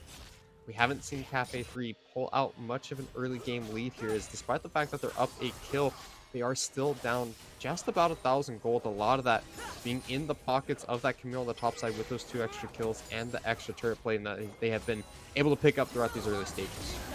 Oh, great solar flare there. That's going to be the engage coming in onto the Chosen. He's going to be able to find himself a kill. That's going to be the whirling death. The flash forward sprint. He's trying to go down. Oh, He gets it. Yes, the Draven cashes in, but not before he chases his life back to Ahara. Everyone's here. These teams here. Ahara trying to go back. That's a whip. Onto the Panda, but he's going to be able to flash away here. Kapani steals Unstoppable Force and is able to go back and find some Malphite for himself. He gives over his life in return, though. Is that them able to pick that one up? Kilroy is the one that secures it. But no, Resurrection. They're able to find the picks that they need, because yes, the Chosen is able to get the shutdown, but it is the rest of Resurrection that finds a successful team fight with Jace IRL showing up massive here, 4-0-4. The Camille on the top side of the map. You got the gold shutdown, but it doesn't matter for the Drave or the rest of Cafe 3 because Camille is just too dang large. It's just a stark difference with where the gold is going. As we do get the gold pulled up, yes, you get the cash in. Yes, it does give a good advantage over to this Draven pick. Okay, just grab the blue buff. Okay, good. Unfortunately, I'm unable to get a second cash in, but yeah, as we get to explore the gold differences even more, JSRL with a near 2k gold advantage against this tank. There's just no shot for this Malphite at this point in the game to be able to contest this champion, and this is why we saw the priority coming in from Cafe 3 onto the Camille pick early on, and now Chapaniafan, he's going to look to secure themselves a double. He wants to try and find his way off the Chosen here. That's a nice blue buff. He says, you took it from my jungler. I'm going to take that one right on back. Hubert able to return Good that one back Rumble into this the time enemy around. AD carry. Rumble ult cutting off the side of Resurrection, splitting them nice and even in half there. So the second kill will be secured by the side of Cafe 3. Chapaniafan, you picked up your blue buff, but it's going to cost you 2 of your members as well as that bot lane turret. Is Ahara going to be able to return that one? No, Oh, they trade! It's blown up. Chapaniafan Not able to bad. get that one back on the Kilroy, so 2 for 3 at the end of the day. Much better odds there if you do the math. Instead of half, it's 2/3. Not too bad, not too shabby. Hubert trying to make this one advantageous once again, but has to walk away as Silas is safe underneath the turret. Silas will be safe. And I mean, the stark difference from that previous fight, right, is that the Rumble this time around landed an ultimate on more than just nothing. Because the previous fight comes in for the rotation, he ults. I think he maybe got 150, maybe 200 damage on to the side of Resurrection. This time around gets a much higher value ultimate that instant. Changes complexion quite a bit, but now Camille, this is a deletion. Yeah, the Not even next up close. ultimatum coming out there. I don't really think there's much you can do if you're just Chosen. Hubert So trying to long. come in, trying to do as much as he can here, but it's already a lost cause as your ADC has gone down, so it's going to be a second kill donated over to the hands of Resurrection Esports here as Jace IRL is putting in so much work for his team. I also want to point out the fact that Chapaniafan, his scoreboard doesn't look too nice, but we have to remember he does have 7 kills to his name. So when we look at a lot of this gold lead for the side of Resurrection, it's not just into the hands of Jace IRL, but the Silas as well has been buying so much space for his team and constantly forcing the opponents to focus into him, dump so much of the resources, and that really opens up the avenue for Camille to pop off in these backlines once these team fights have broken out. Yep. You can kind of hear the sounds of Silver Scrapes fading off into the distance with the last couple of fights, because now this Camille's out of control, Icarus, and I don't know if they have the damage to burst her, because soon she's going to be on Sterix, and that extra little bit of HP makes it even more difficult for really their only damage source, which is this Draven, to finish off the pick. Because while you do have the Rocket Belt coming in from this Rumble pick, you're mostly getting team fight damage, not single target burst damage out of this champion. And against the Camille, you need single target burst, which is just what Cafe 3 are pretty much missing out to. They're going to have to commit everything and the kitchen sink if they want to try and find a kill onto Jace IRL. I'm more worried about see how they're going to be able to deal with this team fight that's coming up in 55 minutes, because if they're already this far behind and things are starting to slip away, this next dragon fight could really make or break this game, and it could determine whether or not we're going into Silver Scrapes. As a ward coverage already being contested here from the side of Cafe 3, they understand the importance of this upcoming team fight. They do not want to let Resurrection Esports get an objective entirely for free here, but is it worth sacrificing a potentially very bad team fight in order to pick up just the second Drake of this game?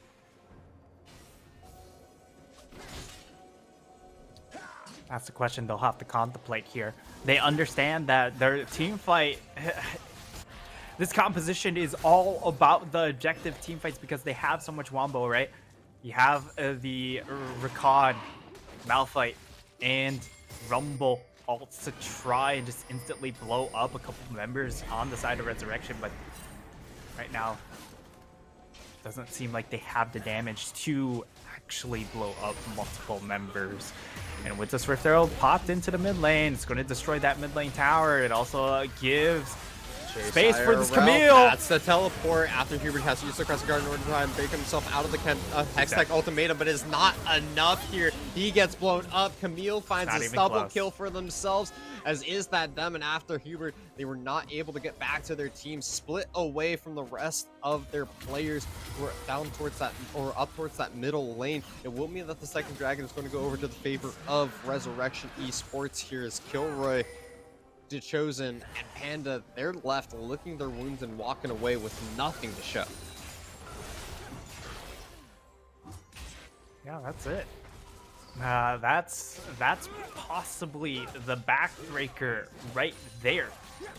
As not right when that Rift Herald comes down, it's just very disjointed as what the call actually was.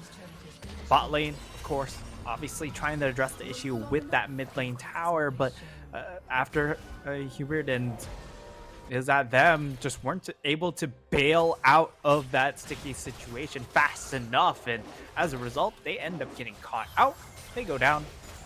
Now we're looking at a 5k gold lead for Resurrection, and yes, this isn't a complete blowout that we saw in game number 1 in ultra dominant fashion, but this is pretty damn dominant.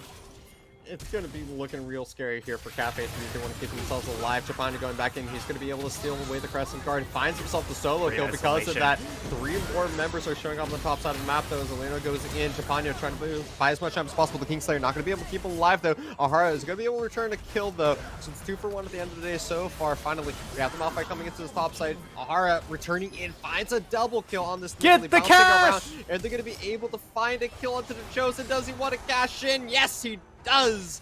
Shut down, given over to Draven, but it's a 2 for 2 at the end of the day. 2 kills, or it's a 3 for 2 at the end of the day. I'm sorry. Meanwhile, this entire time, though, Jace IRL just minding his own business on the bottom side of the map. He is still going on this split push. Yeah. Draven's trying to chase the bag, but the bag's just coming straight into Jace IRL. Yeah, he's 7-0-5. He's getting turret damage. He's going to get this turret finished off as well. Okay. Flash or Rocket Belt forward to deny that tower at the very least, but it's still just so much extra ground. As it's time to pull up the gold, see what we're playing around with for Draven, as he does get the completed LDR along with steel cap boots. However, this time around, steel caps, yes, it's going to address the problem that Camille is a major issue, but there's so much magic damage coming in from the side of Resurrection. You know, Nidalee, Silas, even Leona sprinkling magic damage. It's going to be very difficult for the steel caps to really show their value in this situation.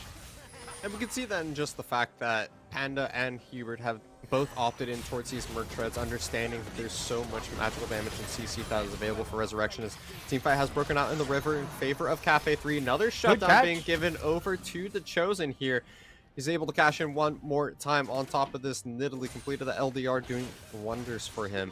But a great Rumble ult as well in order to force out that Zhonya's and really not provide any room for Ahara to move away here. Baron has spawned onto the map. Next dragon is going to be spawning in on a minute 45 here. Is Sprint caught out. Like Cafe 3 trying to pressure this mid lane turret. It is going to be the caught out onto the Xayah. It's going to be the Crescent Strike in order to try and buy as much time or in order to force away the Camille. But Sprint has bought so much time for himself with that ultimate. Japanya on the backside with the unstoppable force, though. He finds 3.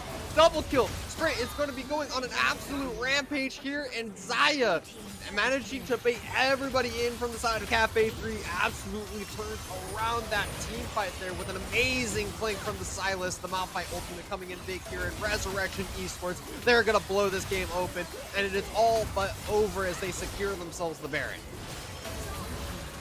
They will indeed secure themselves a Baron buff. Panda whiffing the Malphite ultimate, and that's pretty much fight over right then and there. He only hits one member, and that's the front line member of Resurrection. Doesn't get value onto the back line, and that means Sprint just gets free reign in that fight, able to put so much damage out. Yes, he hasn't had the flashy score lines like his solo laners, but he's put in position to scale, and what do you know? He has scaled while those solo laners have taken the spotlight away. Cafe 3, 8k gold behind. How do they find their way back in? It's very, very difficult to say. And it has to start with getting a pick. They need a couple picks. More importantly, they need to be able to get picks onto these solo lanes. At the very least, the Chosen is very, very strong. If we could get gold pulled up for Draven eventually here, as he is almost on 3 items. Once he hits that Infinity Edge, that's going to be a big boon for their chances, but trying to get a pick here. Ultimate has been stolen so far by Silas. The rest of Resurrection Esports are coming in here are hard. It's gonna be found the first kill. Panda going down. The Hextech ultimate coming down. Hubert. That's just game. It will be the final. Will be the pickup here. Zahara is just going down deep behind enemy lines. He's able to find an execution without even going down himself. The Whirling Death will finally be able to finish that one off, but not before costing the life of Panda X. And it is just all Resurrection Esports here, ladies and gentlemen. They are so far ahead. 11,000 gold in the advantage, 11-0 and 8 on Jace IRL. No matter what angle you look at it here, it is going to be Resurrection Esports taking down the mid lane, taking down the bot lane inhibitor. Baron is still in tow for another minute. They can pressure these Nexus turrets, but they decide they want to just back off and absolutely secure the win in this fourth and final game here, or potentially final, as they go back to base and get set up prepared to end this one out. They didn't want to overstay in that situation, knowing that it was only 25 minutes into the game. That timer is still relatively low.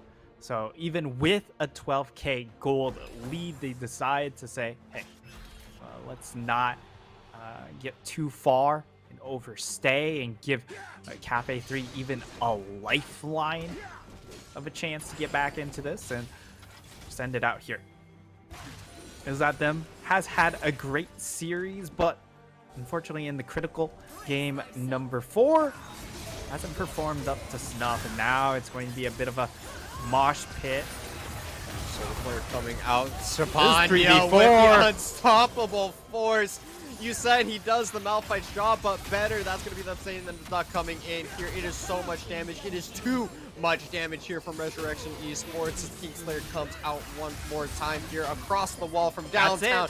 Hextech ultimate secures the kill. Everybody diving in here as Resurrection Esports. They were the 2nd seed coming in from the Ocean Division, and they show up on the final day here, and they tell you know what? We don't care that Cafe 3 is undefeated because we will beat them in 3-1 fashion. Resurrection Esports are your UML Unified Minor League Grand Champions. Resurrection, man. They just looked better from start to finish. They had a game plan. They executed around that game plan. And while Cafe 3, they tried to spice things up a little bit through the draft phase, just wasn't enough. They couldn't find the answers, and the Zen pick just wasn't enough to flip the script here.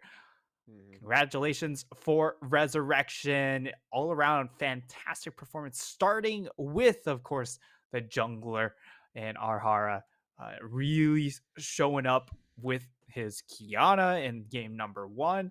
And yes, he stumbled a little bit in game number 3, but manages to salvage a bit of a rough early game on the Nidalee to really show up in game number 4 to help facilitate the rest of his members as well. And we got to give it out to all of Resurrection Esports. They come in with what we argue to be kind of harder to play compositions. You have to find the early lead. You have to be able to push these advantages. You have to play around these really quirky double assassin compositions that they were playing throughout their almost all their games here, and yet they made it work so explicit so pleasantly well here. In the sense that game one was just such a beautiful Mm, execution of finding an early lead on these early game junglers and running away with the game from there. And in this game, we can see how a top lane focus can really do a lot of work for the side of Resurrection after seeing Cafe 3 do it to great benefit, and they were able to shut down the Malphite very early, something that we know that Panda has played before and something is very mhm, comfortable on, really being able to not just take the compositions that Cafe 3 likes to play, but punishing them for the draft that they typically gravitate towards. And we see the Resurrection coming out on top today, really showing that, it doesn't always have to be about scaling. Playing some of these early game compositions, if you have the communication and team fight coordination, can work out in wonderful ways. mhm. And their coordination was just that much better than the side of Cafe 3. And while they were able to find that game number 3 and put up a fight in game number 2, ultimately they do fall in a 1-3 fashion, closing out their season with a loss. A little bit surprising, but it comes at the hands of someone that they are so familiar with, right?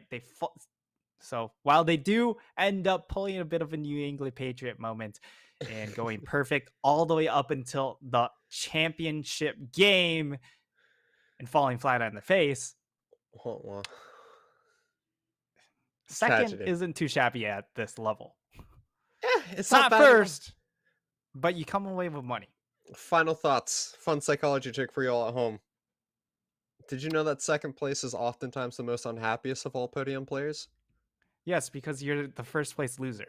Yes. Third place is happy to be there. First place is obviously the happiest. Second place is the bitter not winner. But, ladies and Exactly. gentlemen, for myself, for Nightstar, for our production and hyper attention, and everybody behind the scenes here, all of our sponsors and everyone that has made this happen here, we thank you all for tuning in to Unified Minor Leagues Grand Finals. Congratulations one final time to Resurrection Esports. You guys won, and it looked clean, it looked great, and we really appreciate you all for coming out and watching tonight. But we must bid you all a good night and adieu.